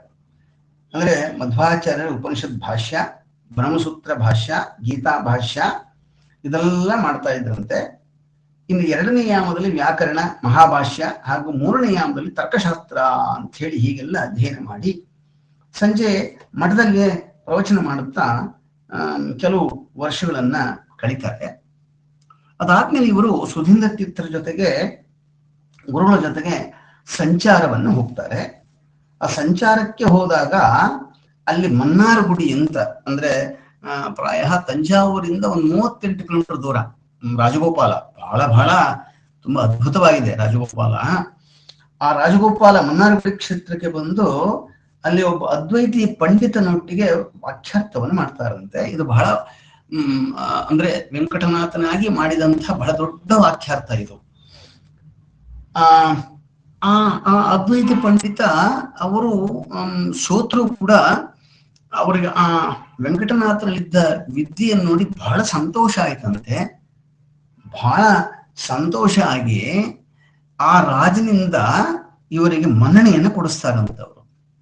ಅಂದ್ರೆ ವಿದ್ಯಾ ಪಕ್ಷಪಾತಿಗಳು ಅಂತ ಆಗಿನ ಕಾಲದಲ್ಲಿ ಯಾರು ವಿದ್ಯಾವಂತರೋ ಅವರಿಗೆ ಗೌರವ, ಮಾತ್ಸರ್ಯ ಇಲ್ಲ ಅಲ್ಲಿ. ಕೊನೆಗೆ ಆ ಗುರುಗಳು ತಮ್ಮ ಶಿಷ್ಯನ ಆ ಒಂದು ಅದ್ಭುತವಾದ ಪಾಂಡಿತ್ಯವನ್ನು ನೋಡಿ, ವಾಗ್ಝರಿಯನ್ನು ನೋಡಿ ಅವ್ರಿಗೊಂದು ಬಿರುದನ್ನು ಕೊಟ್ಟರಂತೆ, ಮಹಾಭಾಷ್ಯ ವೆಂಕಟಾಚಾರ್ಯ ಅಂತ. ಮಹಾಭಾಷ್ಯ ಅಂತ ಏನ್ ಮಹಾಭಾಷ್ಯ ಅಂತ ಹೇಳಿದ್ರೆ, ಪಾಣಿನಿ ಸೂತ್ರಕ್ಕೆ ಪತಂಜಲಿ ಮಹರ್ಷಿಗಳು ಬರೆದ ಭಾಷ್ಯಕ್ಕೆ ಮಹಾಭಾಷ್ಯ ಅಂತ ಇರುತ್ತು. ಅಂದ್ರೆ ಏನು, ಪತಂಜಲಿ ಭಾಷ್ಯವನ್ನ ತಾವು ಮೈಗೂಡಿಸ್ಕೊಂಡ್ಬಿಟ್ಟಿದ್ರು. ಇದು ಮುಂದೆ ನಮ್ಮ ಗ್ರಂಥಗಳಲ್ಲಿ, ಅವರ ಗ್ರಂಥಗಳಲ್ಲಿ ತುಂಬಾ ರಿಫ್ಲೆಕ್ಟ್ ಆಗುತ್ತೆ. ರಾಯರ ಹೈಲೈಟ್ಸ್ ಏನು ಅಂತಂದ್ರೆ, ನಾಳೆ ಅದನ್ನ ಹೇಳ್ತೀನಿ ಗ್ರಂಥದ ಬಗ್ಗೆ, ಅವರು ವ್ಯಾಕರಣದ ಡೀಟೇಲ್ಸ್ ತುಂಬಾ ಕೊಟ್ಟಿದ್ದಾರೆ. ಇದು ರಾಘವೇಂದ್ರ ಸ್ವಾಮಿಗಳ ಕಾಂಟ್ರಿಬ್ಯೂಷನ್, ಸಮಥಿಂಗ್ ಎಕ್ಸ್ಕ್ಲೂಸಿಟ್. ಅಂದ್ರೆ ಪ್ರತಿಯೊಂದರಲ್ಲೂ ಕೂಡ ಬರುವಂತಹ ವ್ಯಾಕರಣ ಅಂಶಗಳನ್ನ ತುಂಬಾ ಹೇಳಿದ್ದಾರೆ. ಅದು ಹೆಂಗೆ ಅಂತಂದ್ರೆ, ಇವರಿಗೆ ಆ ಚಿಕ್ಕಂದಿಂದಲೇ ಅದನ್ನು ರೂಢಿ ಆಗಿತ್ತು. ಅವರಿಗೆ ಗ್ರಾಮರ್ ಅನ್ನೋದು ಅವರಿಗೆ ಬಹಳ ವಿಶೇಷವಾದ ಸಿದ್ಧಿ ಇತ್ತು. ಅದರಿಂದ ಅವ್ರಿಗೆ ಮಹಾಭಾಷ್ಯ ವೆಂಕಟಾಚಾರ್ಯ ಅಂತ ಅವ್ರ ಹೆಸರು ಕೊಡ್ತಾರೆ. ಮತ್ತು ಗುರುಗಳ ಜೊತೆಗೆ ತಂಜಾವೂರಿಗೆ ಬರ್ತಾರೆ. ಅಲ್ಲಿ ಅನೇಕ ವಾಕ್ಯಾರ್ಥಗಳನ್ನು ಮಾಡಿ ಗುರುಗಳಿಗೆ ಜಯಪತ್ರ ತಂದು ಕೊಡ್ತಾರೆ. ಇನ್ನು ಅಷ್ಟೊತ್ತಿಗಾಗಲೇ ಅವ್ರಿಗೆ ಬಡತನ ಬಂದ್ಬಿಟ್ಟಿರುತ್ತೆ. ಬಡತನ ಬಂದಿರುತ್ತೆ. ಒಂದು 6 ಶ್ಲೋಕದಲ್ಲಿ ಅವರ ಆ ಬಡತನದ ವರ್ಣನೆ ಇದೆ. ಅದನ್ನು ಕೇಳಿದ್ರೆ ಮಾತ್ರ ಕಣ್ಣಲ್ಲಿ ನೀರು ಬರಬೇಕು, ಹಂಗಿದೆ ನೋಡಿ. ಅದು ಹೇಳ್ತೀನಿ ನೋಡಿ. ಚಿನ್ನೆ ವಸ್ತ್ರೆ ಭಿನ್ನ ಪಾನೀಯ ಪಾತ್ರೆ ಜೀರ್ಣಸ್ಥಲಾಂ ದಸ್ಯುಭಿಃ ನಿಯಮಾನೆ ಪ್ರಾಗಾಕೃಷ್ಟಂ ಭಾವಿ ಕೌಪೀನಮಸ್ಯ ಛಾಗೆ ಯಾಗೆ ಪ್ರಾಗಿವಾಭೂತ್ ಪ್ರಯಾಜ. ಹೆಂಗಿತ್ತು ಅವ್ರ ಮನೆ ಅಂತ ಹೇಳಿದ್ರೆ, ಮನೆ ಅಂತ ಇಲ್ವೇ ಇಲ್ಲ, ಮಣ್ಣು ಗೋಡೆ. ಆ ಮಣ್ಣು ಗೋಡೆ ಕೂಡ ಉದುರ್ತಾ ಇತ್ತು. ಛಾವಣಿ ಅಂತ ಹೆಸರಿಗಿತ್ತಷ್ಟೇ, ಛಾವಣಿ ಎಲ್ಲ ತೂತು, ಎಲ್ಲ ಕಡೆ ತೂತು. ಮತ್ತೆ ಪಂಚೆ, ಉಟ್ಕೊಳಕ್ ಪಂಚೆ ಇಲ್ಲ. ಒಂದು ಪಂಚೆ ಒಣಗಾಕದ್ರೆ ಇನ್ನೊಂದು ಪಂಚೆ ಇಲ್ಲ, ಕೌಪೀನದಲ್ಲಿ ಇರಬೇಕು. ಮತ್ತು ತೂತು ಬಿದ್ದ ನೀರಿನ ಪಾತ್ರೆ, ಲೋಟ, ಇಷ್ಟೇ ಅವ್ರ ಮನೆಯಲ್ಲಿ. ಇದಕ್ಕೆ ಒಂದು ಇದು ಬರುತ್ತೆ, ಏನೋ ಮೆನ್ಷನ್ ಬರುತ್ತೆ. ಏನಂತಂದ್ರೆ, ಒಂದ್ ದಿವಸ ರಾಯರು ಕೂತ್ಕೊಂಡು ಗೀತಾ ಭಾಷ್ಯವನ್ನು ಪಾರಾಯಣ ಮಾಡ್ತಾ ಇದ್ರು. ಮನೇಲಿ ಏನು ಇರ್ಲಿಲ್ಲ, ಮಗು ತುಂಬಾ ಅಳ್ತಾ ಇತ್ತು. ಹತ್ತು ಕೊನೆಗೆ ವೆಂಕಟನಾಥನ ಹತ್ರ ಬಂತಂತೆ. ಬಂದಾಗ ಅದನ್ನ ತೊಡೆ ಮೇಲೆ ಹಾಕ್ಕೊಂಡ್ರು. ತೊಡೆ ಮೇಲೆ ಹಾಕ್ಕೊಂಡು ಗೀತಾ ಭಾಷ್ಯವನ್ನ ಮುಂದುವರಿಸಿ ಮಗು ಹೇಳ್ತಾರಂತ, ನೋಡಪ್ಪ ಗೀತಾ ಕೇಳು, ಇದೇ ಹಾಲು ಕೂಡ ಮಲಕ್ಕೋ ಅಂತ. ಎಷ್ಟು ಮನಸ್ಸಿಗೆ ಅಂದ್ರೆ, ಜ್ಞಾನಿಗಳವರು ಅಷ್ಟು ನಿರ್ವಿಕಾರರು, ಆ ರೀತಿ ಅಷ್ಟು ಬಡತನ ಅಂತ. ಅದಕ್ಕಿಂತ ಹೆಚ್ಚು ಇನ್ನೊಂದು ಸಂದರ್ಭ ಹೇಳ್ತಾರೆ, ಅವ್ರ ಮನೇಲಿ ಕಳ್ತನ ಆಗ್ಬಿಡುತ್ತಂತೆ. ಇಂತಹ ಬಡತನ ಇದ್ದಂತಹ ಅವರ ಮನೆಯಲ್ಲಿ ಕಳ್ತನ ಆಯ್ತಂತೆ. ಕಳ್ತನ ಆದಾಗ ವೆಂಕಟನಾಥನ ಕಣ್ಣಲ್ಲಿ ನೀರು ಬಂತಂತೆ. ನೀರು ಬಂದಾಗ ಸರಸ್ವತಿ ಕೇಳ್ತಾರಂತೆ, ಸ್ವಾಮಿ ಯಾಕೆ ಕಣ್ಣೀರು, ಬೇಜಾರ ಅಂತ. ಅವಾಗ ಹೇಳೋ ಮಾತು ಬಹಳ ಮಹತ್ವದ ಮಾತು. ಅವ್ರು ಹೇಳ್ತಾರಂತ, ಇಲ್ಲ ಸರಸ್ವತಿ, ಇಲ್ಲ ಕಣ್ಣೀರ್ ನನಗೆ ಬೇಜಾರು ಅಂತ ಬರ್ಲಿಲ್ಲಮ್ಮ. ನಮ್ಮ ಬಡತನದಲ್ಲೇ ಬಂದು ಆ ಕಳ್ಳ ನಮ್ಮ ಮನೆಯ ಕಳ್ಳತನ ಮಾಡ್ಬೇಕಾದ್ರೆ ಆ ಕಳ್ಳನಿಗೆ ಇನ್ನೆಷ್ಟು ಬಡತನ ಇರಬೇಕು ಅಂತ ಯೋಚನೆ ಮಾಡ್ತಾ ಇದ್ದೆ ಅಷ್ಟೇ ಅಂತ. ಈ ರೀತಿಯಾದ ಯೋಚನೆ ನಮ್ಮ ಕೈಯಲ್ಲಿ ಮಾಡ್ಲಿಕ್ಕೂ ಸಾಧ್ಯ ಇಲ್ಲ. ಈ ರೀತಿಯಾಗಿ ಅವರು 4 ವರ್ಷಗಳಷ್ಟು ಆ ಕಡು ಬಡತನವನ್ನ ಕಂಡ್ರು ಅಂತ ನೋಡಿ. ಆ 4 ವರ್ಷಗಳಲ್ಲಿ ಅವರು ಮಾಡಿದಂತಹ ಆ ಸಾಧನೆ ಇದೆಯಲ್ಲ, ಆ ಸಾಧನೆ ಇವತ್ತು ಲಕ್ಷಾಂತರ ಜನಕ್ಕೆ ಊಟ ಆಗ್ತಾ ಇದೆ ಅಲ್ವಾ. ನೋಡಿ, ಇವತ್ತು ಆರಾಧನೆ ಜಗತ್ತಿನಾದ್ಯಂತ ಲಕ್ಷಾಂತರ ಜನ ರಾಘವೇಂದ್ರ ಸ್ವಾಮಿಗಳ ಹೆಸರನ್ನು ಹೇಳಿ ಊಟ ಮಾಡ್ತಾರೆ. ಆ ಬೃಂದಾವನಕ್ಕೆ ಹಾಕಿದಂತಹ ಪೀತಾಂಬರಗಳನ್ನ ಅವರು ಹೊದ್ಕೋತಾರೆ. ಎಷ್ಟು ಪುಣ್ಯ ಅಲ್ವಾ, ಎಷ್ಟು ಆ ಒಂದು ತ್ಯಾಗ, ವೆಂಕಟನಾಥನ ತ್ಯಾಗ. ಆ ತ್ಯಾಗ ಇವತ್ತು ನಮ್ಮನ್ನೆಲ್ಲ ರಕ್ಷಣೆ ಮಾಡ್ತಾ ಇದೆ ಅಂತ ಹೇಳಿ, ಹೀಗೆ ಆ ಒಂದೊಂದು ಪಕ್ಷಕ್ಕೆ ಪಾಪ 5-6 ಏಕಾದಶಿಗಳು ಬರೋದು ಅಂತ ಹೇಳಿ ಇಷ್ಟೆಲ್ಲ ಮಾಡಿದ್ರು ಕೂಡ ಎಂದಿಗೂ ಕೂಡ ಒಂದು ಸಲಿ ಕೂಡ ಗುರುಗಳ ಹತ್ರ ಹೋಗಿ ನಂಗೆ ಹಿಂಗೆ ಕಷ್ಟ ಇದೆ, ಅಥವಾ ಪಾಠ ಮಾಡೋರು ಶಿಷ್ಯಂದ್ರು ಬೇಕಾದಷ್ಟು ಜನ ಇದ್ರು, ಅವ್ರ ಹತ್ರ ಹೋಗಿ ನಂಗೆ ಹಿಂಗೆ ಕಷ್ಟ ಇದೆ ಒಂದು ದಿವಸಕ್ಕೂ ಹೇಳಿಲ್ಲ. ಅವ್ರು ಪಾಠ ಮಾಡೋರು ಮಠದಲ್ಲಿ, ಭೋಜನ ಸಮಯಕ್ಕೆ ಮನೆಗೆ ಬರೋರು, ಏನಿದೆಯೋ ನೀರಿದೆಯಾ ನೀರು ಕುಡಿಯೋರು, ಅಂಗಾರಕ್ಷೆ ಹಚ್ಕೊಡೋರು, ತಿರುಗಿ ಹೋಗಿ ಪಾಠ ಮಾಡೋರು. ಇಷ್ಟು ನಿರ್ವಿಕಾರರಾಗಿ ಆ ವೆಂಕಟನಾಥ ಇದ್ರು ಅಂತ. ಏವಂ ಚೇದಪ್ಯಾ ಆಪ್ಯದರಾದ್ ಭೋಕ್ತೃ ಚಿಹ್ನಂ ಸಂಧಾರ್ಯಂ ಶಾಸ್ತ್ರ ಮುಖ್ಯಾದ ಅಜಸ್ರಂ ಅಂತ ಹೇಳಿ ಅವರಲ್ಲಿ ಆ ಶಾಸ್ತ್ರದಲ್ಲಿ ಇದ್ದ ದೀಕ್ಷೆ ಅದ್ಭುತವಾಗಿ ಅವರಿಗೆ ಇತ್ತು ಅಂತ ಗ್ರಂಥಕರ್ತರು ಹೇಳ್ತಾರೆ. ಹೀಗೆ ಇದ್ದಾಗ ಒಂದ್ ದಿವಸ ಗುರುಗಳಾದ ಸುಧೀಂದ್ರ ತೀರ್ಥರಿಗೆ ಕರೆ ಬಂತಂತೆ. ಆ ಕರೆ ಬಂದಾಗ ಅದರಂತೆ ಅವರು ಮಠಕ್ಕೆ ಹೋಗ್ತಾರೆ. ಮಠಕ್ಕೆ ಹೋದಾಗ ಗುರುಗಳು ಸನ್ಯಾಸ ಸ್ವೀಕಾರ ಮಾಡು ಅಂತ ಕೇಳಿದಾಗ ಅವರು ತುಂಬಾ ಇಟ್ ವಾಸ್ ಅನ್ಎಕ್ಸ್ಪೆಕ್ಟೆಡ್. ನನ್ಗೆ ಬೇಡ ಅಂತಾರೆ. ಇಲ್ಲ, ನಂಗಿನ್ನು ಚಿಕ್ಕ ಮಗು, ಅದಕ್ಕೆ ಉಪನಯನ ಮಾಡಿಲ್ಲ, ಹೆಂಡತಿ ಚಿಕ್ಕವಳು, ನನಗಿನ್ನು ಜವಾಬ್ದಾರಿ ಇದೆ, ನನಗೆ ಬೇಡ ಅಂತ ಹೇಳ್ತಾರಂತೆ. ಇದಕ್ಕೆ ಹಿನ್ನೆಲೆ ಏನು ಗೊತ್ತಾ? ಹಿನ್ನೆಲೆ ಏನು ಅಂತಂದ್ರೆ, ಸುಧೀಂದ್ರ ತೀರ್ಥರು ಒಂದ್ ದಿವಸ ಎಲ್ಲ ಪಾಠ ಮಾಡ್ತಾ ಇದ್ರು, ತುಂಬಾ ತಡವಾಗಿ ಪಾಠ ಮಾಡ್ತಾ ಇದ್ರು. ಪಾಠ ಮಾಡಿ ಎಲ್ರಿಗೂ ಮಲ್ಕೊಂಡ್ಬಿಟ್ರು, ಎಲ್ಲ ಶಿಷ್ಯಂದ್ರು ಮಲ್ಕೊಂಡ್ರು. ವೆಂಕಟನಾಥ ಮಾತ್ರ ಒಂದು ಬುಡ್ಡಿ ದೀಪ ಇಟ್ಕೊಂಡು ಬರಿತಾ ಇದ್ರು, ಏನೋ ಬರಿತಾ ಇದ್ರು. ಸೊ ಅವ್ರಿಗೂ ಕೂಡ ನಿದ್ದೆ ತಡಿಲಾರ್ದೆ ಸ್ವಲ್ಪ ನಿದ್ದೆ ಬಂತು. ಪಾಪ ಚಳಿ, ಮೈ ಮುದುರ್ಕೊಂಡು ಮಲಗಿದ್ರು. ಸುಧೀಂದ್ರ ತೀರ್ಥರು ರಾತ್ರಿ ಎಚ್ಚರ ಆಯ್ತಂತೆ. ಎಚ್ಚರ ಆದಾಗ ಒಂದ್ಸತಿ ಹೋಗಿ ಶಿಷ್ಯಂದೆಲ್ಲ ಏನ್ ಮಾಡ್ತಾರೆ ಅಂತ ನೋಡ್ಕೊಂಡ್ಬರ್ದು ಒಂದು ಪರಿಪಾಠ. ಆ ಪರಿಪಾಠ ನೋಡಿದಾಗ ಈ ಹುಡುಗ ಮಲಗಿದಾನೆ, ಮೈ ಮುದುರ್ಕೊಂಡು, ಒಂದು ಬುಡ್ಡಿ ದೀಪ ಉರಿತಾ ಇದೆ, ಪಕ್ಕದಲ್ಲಿ ಲೇಖನಿ ಇದೆ, ತಾಳೆಗರಿ ಇದೆ. ಅವ್ರು ನೋಡ್ತಾರಂತೆ, ಏನ್ ಬರಿತಾ ಇದ್ದಾನೆ ಅಂತ. ಓದಿದಾಗ ಆಶ್ಚರ್ಯ ಆಗೋಯ್ತಂತೆ ಅವ್ರಿಗೆ. ಆಗ ಅವರು ನಿಶ್ಚಯ ಮಾಡ್ತಾರೆ, ಇವರೇ ನನ್ನ ಉತ್ತರಾಧಿಕಾರಿ ಅಂತ.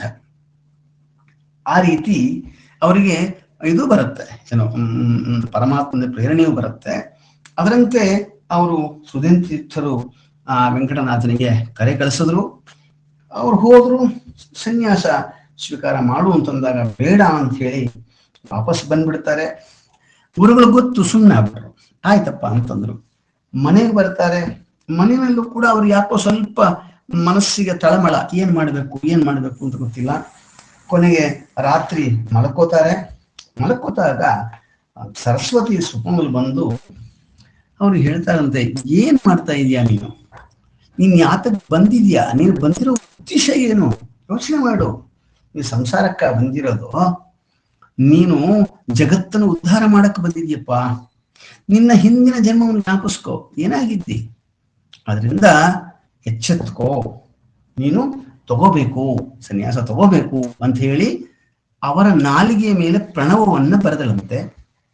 ಬರೆದ ಕೂಡಲೇ ಆ ಕ್ಷಣದಲ್ಲೇ ಅವರಿಗೆ ವಿರಕ್ತಿ ಏನು ಪ್ರಾಪ್ತವಾಗಿ, ಆಮೇಲೆ ಅವರು ಗುರುಗಳ ಹತ್ರ ಹೋಗಿ ಸನ್ಯಾಸವನ್ನ ಸ್ವೀಕಾರ ಮಾಡಿದ್ರು ಅಂತ ಹೇಳ್ತಾರೆ. ವಿದ್ಯಾಯತ್ತಂತೆ ತತಿತ್ವಂ ನ ಶಕ್ಯಂ ತ್ಯಕ್ತುಂ ಪ್ರಾಪ್ತಂ ತದ್ವಶತ್ವಂ ಮಮಾಪಿ ಇತ್ಯುಕ್ತ್ವಾಸ ಮಂತ್ರಂ ಅಸ್ಯ ಉಪದಿಶ್ಯ ಸ್ತ್ರೀಯಂ ದೇವಿ ಪಶ್ಯಂತೋ. ಸಿದ್ಧಾಂತವನ್ನು ಪ್ರಚಾರ ಮಾಡಲೆಂದೇ ನೀನು ಬಂದಿರೋದು, ಇದನ್ನು ತಪ್ಪಿಸ್ಕೊಳಕ್ ಸಾಧ್ಯ ಇಲ್ಲ ಅಂತ ಹೇಳಿ ನೀನು ತಗೊಳ್ಳೇಬೇಕು ಅಂತಂದಾಗ, ಹಂಗೆ ಹೋಗಿ ಅವರು ಗುರುಗಳ ಹತ್ರ ಹೋಗ್ತಾರೆ. ಗುರು ಸಂತೋಷಪಟ್ಟು ತಂಜಾವೂರಿನಲ್ಲಿ ಅವರಿಗೆ ಸನ್ಯಾಸ ಆಗುತ್ತೆ ಅಂತ. ನೋಡಿ, ಇವತ್ತು ತಂಜಾವೂರಿನಿಂದ 7 ಕಿಲೋಮೀಟರ್ ದೂರ ವಡವಾರು ಅಂತ ಒಂದು ಪ್ಲೇಸ್ ಇದೆ. ಅದು ನದಿ ತೀರ. ವಡವಾರು ಅಂತಾನೆ, ಅದು ಟ್ರಿಬ್ಯೂಟರಿ ಆಫ್ ಇದು ಕಾವೇರಿ. ಈ ನದಿಯ ದಂಡೆಯಲ್ಲಿ ಇದಿದೆ, ಏನೋ ಬೃಂದಾವನ ಇದೆ. ಇದು ತುಂಬಾ ವಿಶೇಷವಾದ ಬೃಂದಾವನ. ಏನು ಅಂತಂದ್ರೆ, ಕೆಳಗಡೆ 5 ಹೆಡೆ ಸರ್ಪ ಇದೆ, ಆ ಸರ್ಪದ ಮೇಲೆ ಬೃಂದಾವನ ಇದೆ. ಇದಕ್ಕೆ ತಂಜಾವೂರಿನ ರಾಜನಿಗೆ ದರ್ಶನ ಆಯಿತು ಅಂತ ಹೇಳ್ತಾರೆ. ಅವನಿಗೆ ಇದತ್ರ ಬಂದಾಗ, ಆ ರಾಯರ ಆಶ್ರಮ ಆದಾಗ, ಆ ಜಾಗ ಬಂದಾಗ ಇವ್ ನೋಡಿದಾಗ ಅಲ್ಲಿ 5 ಹೆಡೆ ಸರ್ಪ ಇತ್ತು ಅಂತ ಈ ರೀತಿಯ ಒಂದು ಕಥೆ ಇದೆ. ಇದು ಬಹಳ ಅಪರೂಪ, ನಾವೆಲ್ಲೂ ನೋಡಕ್ಕಾಗಲ್ಲ. ಇದೊಂದೇ ಕಡೆ ನಾವು ನೋಡಕ್ಕಾಗೋದು, 5 ಹೆಡೆ ಸರ್ಪ, ಅದರ ಮೇಲೆ ಬೃಂದಾವನ. ಅದರಿಂದ ಹಾಗೆ ತಂಜಾವೂರಿನಲ್ಲಿ ಸನ್ಯಾಸಾಶ್ರಮವನ್ನು ಕೊಟ್ಟು ವೇದಾಂತ ಸಾಮ್ರಾಜ್ಯದಲ್ಲಿ ಪಟ್ಟಾಭಿಷೇಕ ಮಾಡಿ ರಾಘವೇಂದ್ರ ತೀರ್ಥ ಅಂತ ನಾಮಕರಣವನ್ನ ಮಾಡ್ತಾರೆ. ಇನ್ನು ಸಪ್ತಮ ಸರ್ಗ. ಈ ಸಪ್ತಮ ಸರ್ಗದಲ್ಲಿ 49 ಶ್ಲೋಕಗಳಿದೆ. ನೋಡಿ, ಆಚಾರ್ಯರು ಅಷ್ಟೇ. ಆಚಾರ್ಯರಿಗೆ ವಾಸುದೇವ ಯಾವಾಗ ಪೂರ್ಣಪ್ರಜ್ಞನಾದ ಅಲ್ಲಿಂದ ಅವರು ಸಂಚಾರ ಮಾಡ್ತಾರೆ. ಅಲ್ಲಿ ಎಲ್ಲಿ ಮಾಡ್ತಾರೆ ಅಂತಂದ್ರೆ, ಆ ಪೂರ್ತಿ ಸೌತ್ ಕೆನರಾ, ಆ ಪೂರ್ತಿ ಕೇರಳ ಅದೆಲ್ಲ ಸಂಚಾರ ಮಾಡ್ತಾರೆ. ಅದೇ ರೀತಿ ಇಲ್ಲಿ ರಾಘವೇಂದ್ರ ಸ್ವಾಮಿಗಳು ಕೂಡ ಸಂಚಾರ ಮಾಡ್ತಾರೆ. ಅದು ಹೇಳ್ತಾರೆ ಎಲ್ಲೆಲ್ಲಿ ಅಂತ ಹೇಳ್ತಾರೆ. ಪರಿಪೂರ್ಣ ದೇವನಗರ, ಕಮಲಾಲಯ ಪುಷ್ಕರಣಿ, ಮಹೇಶ್ವರ ಕ್ಷೇತ್ರ, ಕಾವೇರಿ ಸಮುದ್ರ ಸಂಗಮ, ಮನ್ನಾರ್ ಗುಡಿ, ಮತ್ತು ಇದರ ಎಲ್ಲ ಎಲ್ಲೆಲ್ಲಿ ಹೋಗಿದ್ದಾರೆ ಇವರು? ರಾಮಸೇತು, ತೋತಾದ್ರಿ, ಅನಶಯನ, ಮಧುರೈ, ಶ್ರೀರಂಗ, ಎಲ್ಲ ಕ್ಷೇತ್ರಗಳ ವರ್ಣನೆ ಆ ಸರ್ಗದಲ್ಲಿ ಬಂದಿದೆ. ಇನ್ನು ಅಷ್ಟಮ ಸರ್ಗದಲ್ಲಿ ಇದು ಅಷ್ಟೇ ಬಹಳ ದೊಡ್ಡದು, ದೀರ್ಘವಾದ ಸರ್ಗ, 78 ಶ್ಲೋಕಗಳಲ್ಲಿ ಬಂದಿದೆ. ಇಲ್ಲಿ ವಿಶೇಷವಾಗಿ ಯಾವ್ಯಾವ ಜಾಗದಲ್ಲಿ ಯಾವ್ಯಾವ ಗ್ರಂಥವನ್ನು ರಚನೆ ಮಾಡಿದ್ರು ಅಂತ ವಿಶೇಷವಾಗಿ ಹೇಳ್ತಾರೆ. ಈ ಸಂಚಾರ ಕ್ರಮ ಹಾಗೂ ಗ್ರಂಥ ರಚನೆ ಇದೇ ಈ ಸರ್ಗದ ಬಹಳ ವಿಶೇಷ. ಶ್ರೀರಂಗದಿಂದ ಶ್ರೀಗಳು ಶ್ರೀರಂಗಪಟ್ಟಣಕ್ಕೆ ಬಂದು ಅಲ್ಲಿ ಸ್ವಲ್ಪ ಕಾಲ ತಂಗಿ ಪ್ರಮಾಣ ಪದ್ಧತಿಯಿಂದ ಹಿಡಿದು ಚಂದ್ರಿಕಾ ಗ್ರಂಥದವರೆಗೂ ಪಾಠ ಹೇಳಿದ್ರು ಅಂತ. ಅಲ್ಲಿಂದ ಅವ್ರು ಏನ್ ಮಾಡಿದ್ರು, ನಾಮಕಲ್ಲಿಗೆ ಹೋದ್ರು, ನರಸಿಂಹ ಕ್ಷೇತ್ರ. ಅಲ್ಲಿಂದ ಬಲ್ಲಪುರಿ ಅಂತ, ಬಾಣಾವರ ಅಂತ, ನಮ್ಮ ಕರ್ನಾಟಕದ ಬಾಣಾವರ ಅಲ್ಲ, ಅಲ್ಲೇ ಹತ್ರ ಬಾಣಾವರ ಅಂತ, ಅಲ್ಲಿ ಭೈರವ ಭಟ್ಟ ಮತ್ತು ವೀರಭದ್ರ ಅಂತ ಇವರು ಇಬ್ಬರು ಪ್ರಸಿದ್ಧವಾದ ತಾರ್ಕಿಕ ಪಂಡಿತರು. ಇವರನ್ನ ವಾಕ್ಯಾರ್ಥವನ್ನ ಮಾಡಿ ಸೋಲಿಸಿದ್ರು ಅಂತ ಹೇಳ್ತಾರೆ. ಮತ್ತು ಒಂದು ಗ್ರಾಮವನ್ನ ಅಲ್ಲಿ ಅಧಿಪತಿಯಿಂದ ಉಂಬಳಿಯಾಗಿ ಪಡೆದರು ಅಂತ ಹೇಳ್ತಾರೆ. ಇನ್ನು ಅವರು ಅಲ್ಲಿಂದ ವಿಷ್ಣುಮಂಗಲ, ಕುಮಾರಧಾರ, ರಜತಪೀಠಪುರ, ಉಡುಪಿಗೆ ಬಂದ್ರು. ಉಡುಪಿಗೆ ಬಂದು ಅಲ್ಲಿ ಚಂದ್ರಿಕಾ ಪ್ರಕಾಶ, ತಾತ್ಪರ್ಯ ಚಂದ್ರಿಕೆಗೆ, ವ್ಯಾಸರಾಜರ ತಾತ್ಪರ್ಯ ಚಂದ್ರಿಕೆಗೆ ಚಂದ್ರಿಕಾ ಪ್ರಕಾಶ ಅಂತ ವ್ಯಾಖ್ಯಾನ ರಚನೆ ಮಾಡಿದರು. ಮುಖ್ಯವಾಗಿ ಇಂದು ಎನಗೆ ಗೋವಿಂದ ಹಾಡನ್ನ ಕೃಷ್ಣನ ಮುಂದೆ ನಿಂತ್ಕೊಂಡು ಹೇಳಿದರು ಅಂತ ಹೇಳಿ, ಆಮೇಲೆ ಇವರು ಚಂದ್ರಿಕಾ ಪ್ರಕಾಶ ಮಾಡೋ ಮೊದಲು ಉಡುಪಿಯಲ್ಲಿ 10 ಬಾರಿ ತಾತ್ಪರ್ಯ ಚಂದ್ರಿಕಾ ಪಾಠ ಹೇಳ್ತಾರೆ ಅಂತ ಹೇಳ್ತಾರೆ. ಮತ್ತು ಉಡುಪಿಯಲ್ಲಿ ಬ್ರಹ್ಮಸೂತ್ರದ ಮೇಲೆ ಬಂದ ನ್ಯಾಯಸುಧಾಕ್ಕೆ ನ್ಯಾಯಮುಕ್ತಾವಲಿ, ತಂತ್ರದೀಪಿಕಾ ಮುಂತಾದ ಎಲ್ಲ ಗ್ರಂಥ ರಚನೆಗಳನ್ನು ಮಾಡಿದರು ಅಂತ. ಇನ್ನು 15ರಿಂದ 65ನೇ ಶ್ಲೋಕದವರೆಗೂ 50 ಶ್ಲೋಕ. ಇಲ್ಲಿ 6 ಋತುಗಳ ವರ್ಣನೆ ಇದೆ. ಮತ್ತು ಶ್ರೀಗಳು ಉಡುಪಿಯಿಂದ ಹೊರಟು ಪಂಡ್ರಾಪುರಕ್ಕೆ ಬಂದು ವಿಠ್ಠಲ ದರ್ಶನ ಪಡಿತಾರೆ. ಅಲ್ಲಿಂದ ಕೊಲ್ಲಾಪುರದಿಂದ ಬಂದು ರಾಮನಾಥಪುರದಲ್ಲಿ ಬಂದು ಕಾವೇರಿನಲ್ಲಿ ಸ್ನಾನ ಮಾಡ್ತಾರೆ. ಅಲ್ಲಿಂದ ಗೋದಾವರಿ ತೀರ, ವಿಜಯ ಎಂಬ ಪಟ್ಟಣ ಅಂತ ಹೇಳ್ತಾರೆ, ಪ್ರಾಯ ವಿಜಯವಾಡ ಇದು. ವಿಜಯವಾಡ ಪಟ್ಟಣವನ್ನ ಹೋಗ್ತಾರೆ. ಅಲ್ಲಿ ಶಿಷ್ಯರಿಗೆ ತತ್ವಮುದ್ರಾಧಾರಣೆ ಮಾಡಿದರು ಅಂತ ಹೇಳ್ತಾರೆ. ವಿಜಯನಗರ ರಾಜಸಭೆಯಲ್ಲಿ ಪ್ರತಿವಾದಿಗಳನ್ನ ಜಯಿಸಿ ರಾಜನಿಂದ ರಾಜ್ಯ ಚಿಹ್ನೆಯಾಗಿ ಶ್ವೇತ ಛತ್ರವನ್ನು ಪಡೆದರು ಅಂತ. ನೋಡಿ, ಬಿಳಿ ಕೊಡೆ ಮೆರವಣಿಗೆ, ಶ್ವೇತ ಛತ್ರದ ಒಂದು ಗೌರವ. ಮತ್ತು ಅಲ್ಲಿಂದ ಕೃಷ್ಣಾ ನದಿಗೆ ಬಂದು ಸ್ವಲ್ಪ ಕಾಲ ವಾಸ ಮಾಡ್ತಾರೆ. ಅಲ್ಲಿ ತತ್ವಪ್ರಕಾಶಕ್ಕಾಗಿ ಭಾವದೀಪ ಮತ್ತು ಅಣುಭಾಷ್ಯಕ್ಕೆ ತತ್ವಮಂಜರಿ ಗ್ರಂಥವನ್ನು ರಚನೆ ಮಾಡ್ತಾರೆ. ಅಲ್ಲಿಂದ ಶ್ರೀಶೈಲಕ್ಕೆ ಬಂದು ಭೂವೈಕುಂಠ ಶ್ರೀನಿವಾಸನ ಬಂದು ಶ್ರೀನಿವಾಸನ ಕ್ಷೇತ್ರದಲ್ಲಿ ಸ್ವಲ್ಪ ಕಾಲ ವಾಸ ಮಾಡಿ ಶ್ರೀನಿವಾಸ ಹಾಗೂ ವರಾಹದೇವರ ವಿಶೇಷ ಸೇವೆಯನ್ನು ಮಾಡ್ತಾರೆ. ಅಲ್ಲಿಂದ ವಿಷ್ಣು ಕಂಚಿಗೆ ಬಂದು ವರದರಾಜನಿಗೆ ನಮಸ್ಕಾರ ಮಾಡಿ ಶಿವಕಂಚಿಯಲ್ಲಿ ರುದ್ರದೇವರನ್ನ ದರ್ಶನ ಪಡಿತಾರೆ. ಅಲ್ಲಿಂದ ಅವರು ಅರುಣಾಚಲ ಅಂದ್ರೆ ತಿರುವಣ್ಣಾಮಲೆ ಮತ್ತು ವೃದ್ಧಾಚಲ, ಅಲ್ಲಿಂದ ಶ್ರೀಮುಷ್ಟಿಗೆ ಬಂದು ವಾಪಸ್ ಅವರು ಕುಂಭಕೋಣಕ್ಕೆ ಅಂತ. ಇಲ್ಲಿ ಭಾಗವತದಲ್ಲಿ ಬಲರಾಮ ಈ ತರ ತೀರ್ಥಯಾತ್ರೆ ಮಾಡ್ತಾರೆ. ದಶಮಸ್ಕಂದದ ಕೊನೆ ಭಾಗದಲ್ಲಿ ಆ ವರ್ಣನೆ ಇದೆ. ಪ್ರಭಾಸದಿಂದ ಪ್ರಭಾಸ ಯಾವ್ಯಾವ ತೀರ್ಥಕ್ಷೇತ್ರಗಳನ್ನು ಮಾಡಿದ್ರು ಅಂತ ಹೇಳಿ. ಅದೇ ರೀತಿ ಇವರು ಒಂದು ಸರ್ಕಲ್ ಕುಂಭಕೋಣದ ಬಿಟ್ಟು ಕುಂಭಕೋಣದ ವಾಪಸ್ ಬರ್ತಾರೆ. ಇದು ಅಷ್ಟಮ ಸರ್ಗದ ಒಂದು ಮುಖ್ಯವಾದ ಹೈಲೈಟ್ಸು. ಇನ್ನು ನವಮ ಸರ್ಗದಲ್ಲಿ 68 ಶ್ಲೋಕ ಇದೆ. ಇಲ್ಲಿ ಮುಖ್ಯವಾಗಿ ನವಮ ಸರ್ಗ ಮತ್ತು ದಶಮ ಸರ್ಗ ಏನಂತಂದ್ರೆ ಅವರ ದಿನಚರಿ ವರ್ಣನೆ, ಅಂದ್ರೆ ಏನೇನ್ ಮಾಡ್ತಾ ಇದ್ರು ಅಂತ. ಸುಮಧ್ವಿಜಯದ 14ನೇ ಸರ್ಗದಲ್ಲೂ ಕೂಡ ಮಧ್ವಾಚಾರ್ಯದ ದಿನಚರಿಯ ವರ್ಣನೆಯನ್ನ ಮಾಡಿದ್ದಾರೆ. ಏನ್ ಮಾಡ್ತಾ ಇದ್ರು ರಾಯರು ಅಂತಂದ್ರೆ, ಬೆಳಗ್ಗೆ ತುಳಸಿ ದರ್ಶನವನ್ನು ಮಾಡಿಕೊಂಡು ಕಾವೇರಿಯಲ್ಲಿ ವಿಧಿಪೂರ್ವಕವಾಗಿ ಸ್ನಾನ ಮಾಡಿಕೊಂಡು ವಿಜೇಂದ್ರ ತೀರ್ಥರ ದರ್ಶನ, ವೇದಾಂತ ವಿಷಯಗಳ ಮುಖ್ಯವಾಗಿ ಬ್ರಹ್ಮಸೂತ್ರ ಭಾಷೆಯ ವಿಷಯಗಳನ್ನ ಕುರಿತು ವಿದ್ವಾಂಸರೊಂದಿಗೆ ಚರ್ಚೆ ಮಾಡ್ತಾ ಇದ್ರು. ಮಧ್ಯಾಹ್ನ ರಾಮದೇವರ ಪೂಜೆಯನ್ನು ಮುಗಿಸಿ ಭಿಕ್ಷೆಯನ್ನು ಸ್ವೀಕಾರ ಮಾಡಿ ಮತ್ತೆ ಶಾಸ್ತ್ರ ವಿಷಯಗಳಲ್ಲಿ ಸಂಜೆಯವರೆಗೂ ಚರ್ಚೆ ಮಾಡ್ತಾ ಇದ್ರು. ಆಮೇಲೆ ಸ್ನಾನಕ್ಕೆ ಹೋಗುವಾಗ ಗಜೇಂದ್ರ ಮೋಕ್ಷವನ್ನು ಪಡಿಸ್ತಾ ಇದ್ರು ಅಂತ ಹೇಳ್ತಾರೆ. ಮತ್ತು ಸ್ನಾನ ಮಾಡಕ್ಕೆ ಮೊದಲು ಆಚಮನವನ್ನು ಮಾಡಿ ನಾರಾಯಣ ಅಷ್ಟಾಕ್ಷರ ಮಂತ್ರ, ವಾಸುದೇವ ದ್ವಾದಶಾಕ್ಷರ ಮಂತ್ರ ಹಾಗೂ ವಿಷ್ಣು ಷಡಕ್ಷರ ಮಂತ್ರಗಳಲ್ಲಿ ಯಾವುದಾದ್ರೂ ಒಂದನ್ನು 3 ಸಲ ಜಪ ಮಾಡ್ತಾ ಇದ್ರು ಅಂತ ಹೇಳ್ತಾರೆ. ಮತ್ತು ಮಲಾಪಕರ್ಷಣ ಸ್ನಾನ, ಮೃತ್ತಿಕಾ ಸ್ನಾನವನ್ನು ಮಾಡಿ ಅರ್ಘ್ಯದಿಂದ ಜಲದಿಂದ ದೇವತೆಗಳಿಗೆ ತರ್ಪವನ್ನು ಕೊಡ್ತಾ ಇದ್ರು ಅಂತ. ಹೀಗೆ ಕಾವೇರಿ ತೀರದ ಉಪವನಕ್ಕೆ ಬಂದು ಅಲ್ಲಿ ಬ್ರಾಹ್ಮಣರಿಂದ ಭಾಗವತವನ್ನ ಶ್ರವಣ ಮಾಡಿದ್ರು. ಮತ್ತು ಶ್ರೀಹರಿಗೆ ಪುಷ್ಪಗಂಧಾದಿಗಳನ್ನು ಸಮರ್ಪಿಸಿ ಹೆಸರುಬೇಳೆ ಹುಗ್ಗಿಯ ನಿವೇದನೆಯನ್ನ ಮಾಡ್ತಾರೆ. ಆಮೇಲೆ ವಿಜೇಂದ್ರಕ್ಕೆ ವೃಂದಾವನಕ್ಕೆ ಬಂದು ಭಕ್ತಿಯಿಂದ ನಮಸ್ಕರಿಸಿ ತಮ್ಮ ಮಠಕ್ಕೆ ವಾಪಸ್ ಹೋಗ್ತಾ ಇದ್ರು ಅಂತ ಹೇಳಿ, ಹೀಗೆ ಅವರು ಮಾಡುವಂತಹ ಎಲ್ಲ ದಿನಚರಿಗಳನ್ನ ಮಾಡ್ತಾರೆ. ಮತ್ತೆ ರಾತ್ರಿ ಏನ್ ಮಾಡ್ತಾ ಇದ್ರು ಅಂತಂದ್ರೆ ತರ್ಕ, ವ್ಯಾಕರಣ, ಶಾಸ್ತ್ರ ಈ ಅವಲೋಕನವನ್ನ ಮಾಡ್ತಾ ಇದ್ರು ಅಂತ ವಿಶೇಷವಾಗಿ ನವಮ ಸರ್ಗದಲ್ಲಿ ಹೇಳಿ, ದಶಮ ಸರ್ಗದಲ್ಲಿ 66 ಶ್ಲೋಕ ಇದೆ. ಇಲ್ಲಿ ಅದೇ ಹೇಳಿದ್ನಲ್ಲ, ಅಬ್ರಪ್ಟ ಮುಗಿಸ್ಬಿಡ್ತಾರೆ. 10ನೇ ಸರ್ಗಕ್ಕೆ ರಾಘವೇಂದ್ರ ಸರ್ಗ ವಿಜಯ ಕ್ಲೋಸ್ ಆಗ್ಬಿಡುತ್ತೆ. ಇಲ್ಲಿ ವಿಶೇಷವಾಗಿ ಏನಂತಂದ್ರೆ ದಶಾವತಾರ ಆಚಾರ್ಯರು ಅಷ್ಟೇ ರಾತ್ರಿ ದಶಾವತಾರ ಸ್ತೋತ್ರವನ್ನು ಹೇಳ್ತಾ ಇದ್ರು ಅಂತ ಹೇಳ್ತಾರೆ. ಇಲ್ಲೂ ಕೂಡ ರಾಘವೇಂದ್ರ ಸ್ವಾಮಿಗಳು ವಿಶೇಷವಾಗಿ ದಶಾವತಾರ ಪರಮಾತ್ಮ 10 ಅವತಾರಗಳ ಸ್ತೋತ್ರವನ್ನ ಅವರು ಮಾಡ್ತಾ ಇದ್ರು. ಅವರು ದಶಾವತಾರ ಸ್ತೋತ್ರವನ್ನು ಕೂಡ ರಾಘವೇಂದ್ರ ಸ್ವಾಮಿಗಳು ಮಾಡಿದ್ದಾರೆ ಅಂತ ಹೇಳಿ ನೋಡಿ. ಇದಾದ್ಮೇಲೆ ಅವರು ಕುಂಭಕೋಣ ಬಿಟ್ಟು ಅವರು ಅದೋನಿಗೆ ಬಂದು ನೆಲೆಸಿದ್ದು, ಮತ್ತು ಮಂತ್ರಾಲಯಕ್ಕೆ ಬಂದು ನೆಲೆಸಿದ್ದು. ಮತ್ತೆ ನಾವು ಸುಮಾರು ಕಥೆಗಳನ್ನು, ಮಹಿಮೆಗಳನ್ನು ಕೇಳ್ತೀವಲ್ವಾ. ದೇಸಾಯರ ಮನೆಯಲ್ಲಿ ಮಗುವನ್ನು ಬದುಕಿಸಿದ್ದು, ಮತ್ತು ಆ ರಾಜ ತುರುಷ್ಕ ರಾಜ ಬಂದು ಮಾಂಸವನ್ನ ನಿವೇದನೆಯನ್ನು ಮಾಡಿದಾಗ ಅದು ಫಲಪುಷ್ಪಗಳನ್ನು ಮಾಡಿದ್ದು, ಮತ್ತು ಗರ್ಭಿಣಿಗೆ ಅವರು ಬಿಸಿಲಲ್ಲಿ ಹೋಗ್ತಾ ಇದ್ದಾಗ ಪಾಪ ಸಂಚಾರದಲ್ಲಿದ್ದ ಗರ್ಭಿಣಿಗೆ ಪ್ರಸವ ವೇದನೆ ಬಂದಾಗ ತಮ್ಮ ಶಾಟಿಯನ್ನು ಬೀಸಿ ಆ ಸೂರ್ಯ ನೆರಳನ್ನ ತೋರಿಸಿ ತಮ್ಮ ದಂಡದಿಂದ ನೀರನ್ನ ನಿರ್ಮಾಣ ಮಾಡಿ ಅವರಿಗೆ ಪ್ರಸವ ಮಾಡಿಸಿದ್ದು. ಈ ತರದ್ ಯಾವುದು ಇಲ್ಲಿ ಬರಲ್ಲ, ಯಾಕಂದ್ರೆ ಇವೆಲ್ಲ ಪ್ರಾಯ ಲುಪ್ತ. 11ನೇ ಸರ್ಗದಿಂದ 10ನೇ ಸರ್ಗಕ್ಕೂ ಬರಬಹುದು. ಕೊನೆಗೆ ವೆಂಕಣ್ಣನಿಗೆ ಅನುಗ್ರಹ, ಆಮೇಲೆ ಮೃತ್ತಿಕಾ ಮಹಿಮೆ. ಆ ಮೃತ್ತಿಕಾ ಮಹಿಮೆ ಕೇಳಿದ್ರೆ ಆಶ್ಚರ್ಯ ಆಗತ್ತೆ. ಒಂದು ರಾಘವೇಂದ್ರ ಸ್ವಾಮಿಗಳ ಅದಕ್ಕೆ ಅಲ್ವಾ ಮೃತ್ತಿಕಾ ಬೃಂದಾವನ ಎಷ್ಟು ಪವರ್ಫುಲ್ ಅಂತ ಇದರಲ್ಲಿ ಪ್ರೂವ್ ಆಗುತ್ತೆ ನೋಡ್ರಿ. ಆ ಮಹಿಮೆಯನ್ನು ಹೇಳಿ ನಾನು ಈ ಚಿಂತನೆಯನ್ನ ಮುಗಿಸ್ತೇನೆ. ರಾಘವೇಂದ್ರ ಸ್ವಾಮಿಗಳ ಜೊತೆ ಒಬ್ಬ ಎಡಬಲ ಸೇವಕ ಇದ್ದ. ಅವನು ಅನಕ್ಷರಸ್ಥ, ಅಷ್ಟೇನು ಬುದ್ಧಿವಂತ ಅಲ್ಲ. ಆದ್ರೆ ಅವನಿಗೆ ಮದುವೆ ಆಗಬೇಕು ಅಂತ ಆಸೆ. ಯಾರು ಹೆಣ್ಣು ಕೊಡ್ತಾ ಇರಲಿಲ್ಲ. ಏನ್ ಮಾಡ್ತೀರಿ, ಅವನು ಪಂಡಿತ ಅಲ್ಲ, ಶುಂಠ ಏನೂ ಇಲ್ಲ. ಆದ್ರೂ ಪಾಪ ಭಕ್ತಿಯಿಂದ ಗುರುಗಳ ಹತ್ರ ಸೇವೆ ಮಾಡ್ಕೊಂಡಿದ್ದ.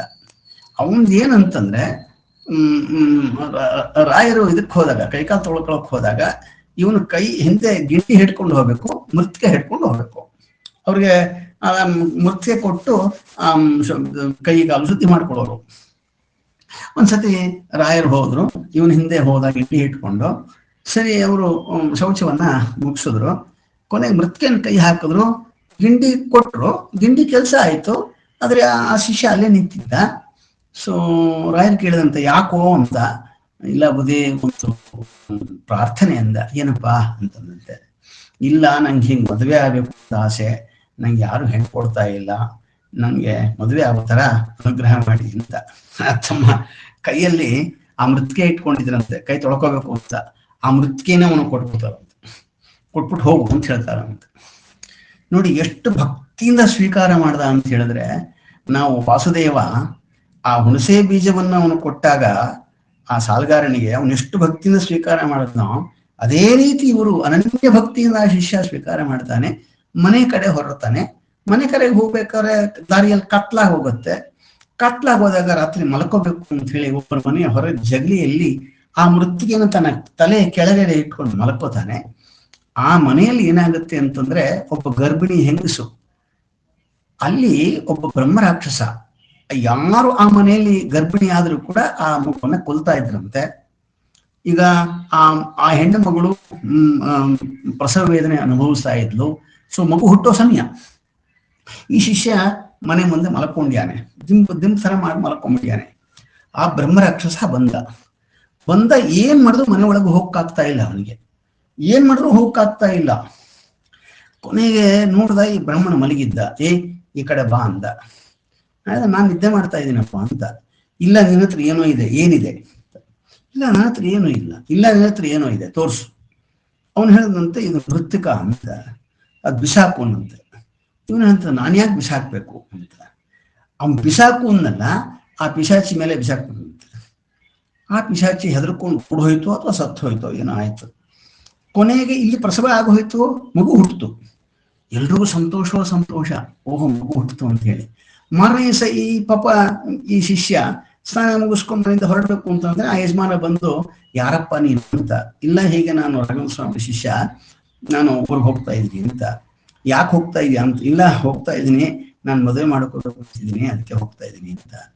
ಅದಕ್ಕೆ ಅವ್ನು ಹೇಳ್ದಂತೆ, ಎಲ್ಲೂ ಹೋಗ್ಬೇಡ, ನಮ್ಮ ಮನೆಯಲ್ಲಿ ಒಬ್ಬ ಕನ್ಯಾ ಇದ್ದಾಳೆ, ನೀನ್ ಕೊಟ್ಟು ಮದುವೆ ಮಾಡ್ತೀನಿ ಅಂತ ಹೇಳಿ. ಇಷ್ಟು ನೋಡಿ, ಆ ಒಂದು ಮೃತ್ತಿಕೆಯ ಒಂದು ಮಹಿಮೆ, ಅದು ಅವನ ಅಭಿಷ್ಟವನ್ನು ಹೇಗೆ ಇದು ಸರಿ ಮಾಡುತ್ತೆ ಅಂತ ಹೇಳಿ. ಇನ್ನು ಮಂತ್ರಾಲಯದಲ್ಲಿ ಪ್ರಭುಗಳು ಅವರು ಸಶರೀರಾಗಿ ಬೃಂದಾವನವನ್ನ ಪ್ರವೇಶವನ್ನು ಮಾಡ್ತಾರೆ.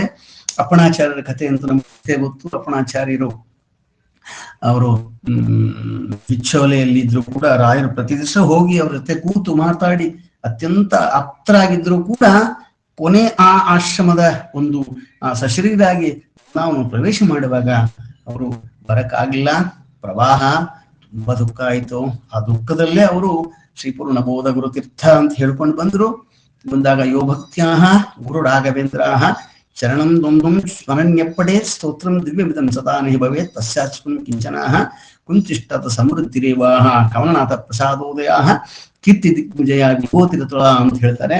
ಮುಂದೆ ಮಾತಾಡಕ್ಕಾಗ್ಲಿಲ್ಲ, ಗಂಟ್ಲು ಕಟ್ಟಿತು, ಕಣ್ಣಲ್ಲಿ ನೀರು, ಏನು ಮಾಡಕ್ಕಾಗಿಲ್ಲ.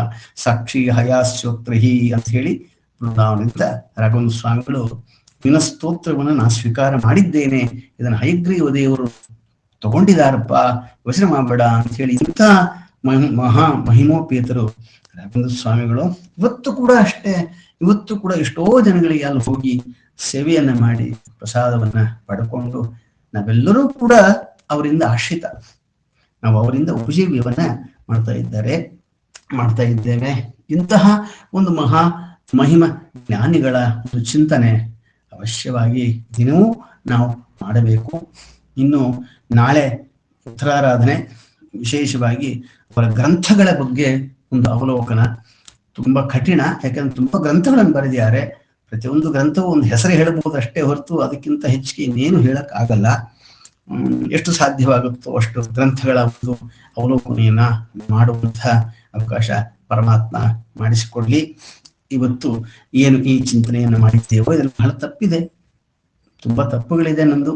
ಆದ್ರೂ ಕೂಡ ಏನಾದ್ರೂ ಎರಡು ಗುಣಗಳಿದ್ದರೆ ಅದು ಕೇವಲ ಎಲ್ಲ ಗುರುಗಳ ಅನುಗ್ರಹ, ತತ್ವಾಭಿಮಾನಿ ದೇವತೆಗಳ ಅನುಗ್ರಹ, ವಾಯುದೇವರ ಅನುಗ್ರಹ, ಬಿಂಬರೂಪಿ ಅನುಗ್ರಹ ಅಂತ ಹೇಳ್ತಾ ಈ ಚಿಂತನೆಯನ್ನ ಮುಗಿಸ್ತಾ ಇದ್ದೇನೆ. ಕೃಷ್ಣಾರ್ಪಣ ವಸ್ತು ಯಸ್ಸರ್ವಣ ಸಂಪೂರ್ಣ ಸರ್ವದೋಷವರ್ಜಿತಃ ಪ್ರೀತಾಂ ಪ್ರೀತಿವಾಲಂ ವಿಷ್ಣುರ್ವೇ ಪರಮಸ್ಸುಹೃತು ಕಾಯೇನ ವಾಚಾ ಮನಸೇಂದ್ರಿಯೇವ ಬುದ್ಧ್ಯಾತ್ಮನಾ ವಾಕ್ ಅನುಸೃತ ಸ್ವಭಾವಾತ್ ಕರೋಮಿ ಯದ್ಯ ಸಕಲಂ ಪರಸ್ಮೈ ನಾರಾಯಣ ಏತ್ ಸಮರ್ಪಯಾಮಿ.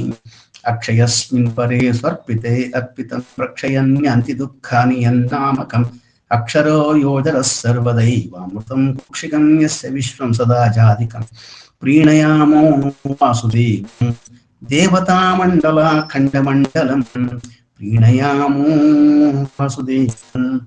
ಕೃಷ್ಣಾರ್ಪಣಮಸ್ತು.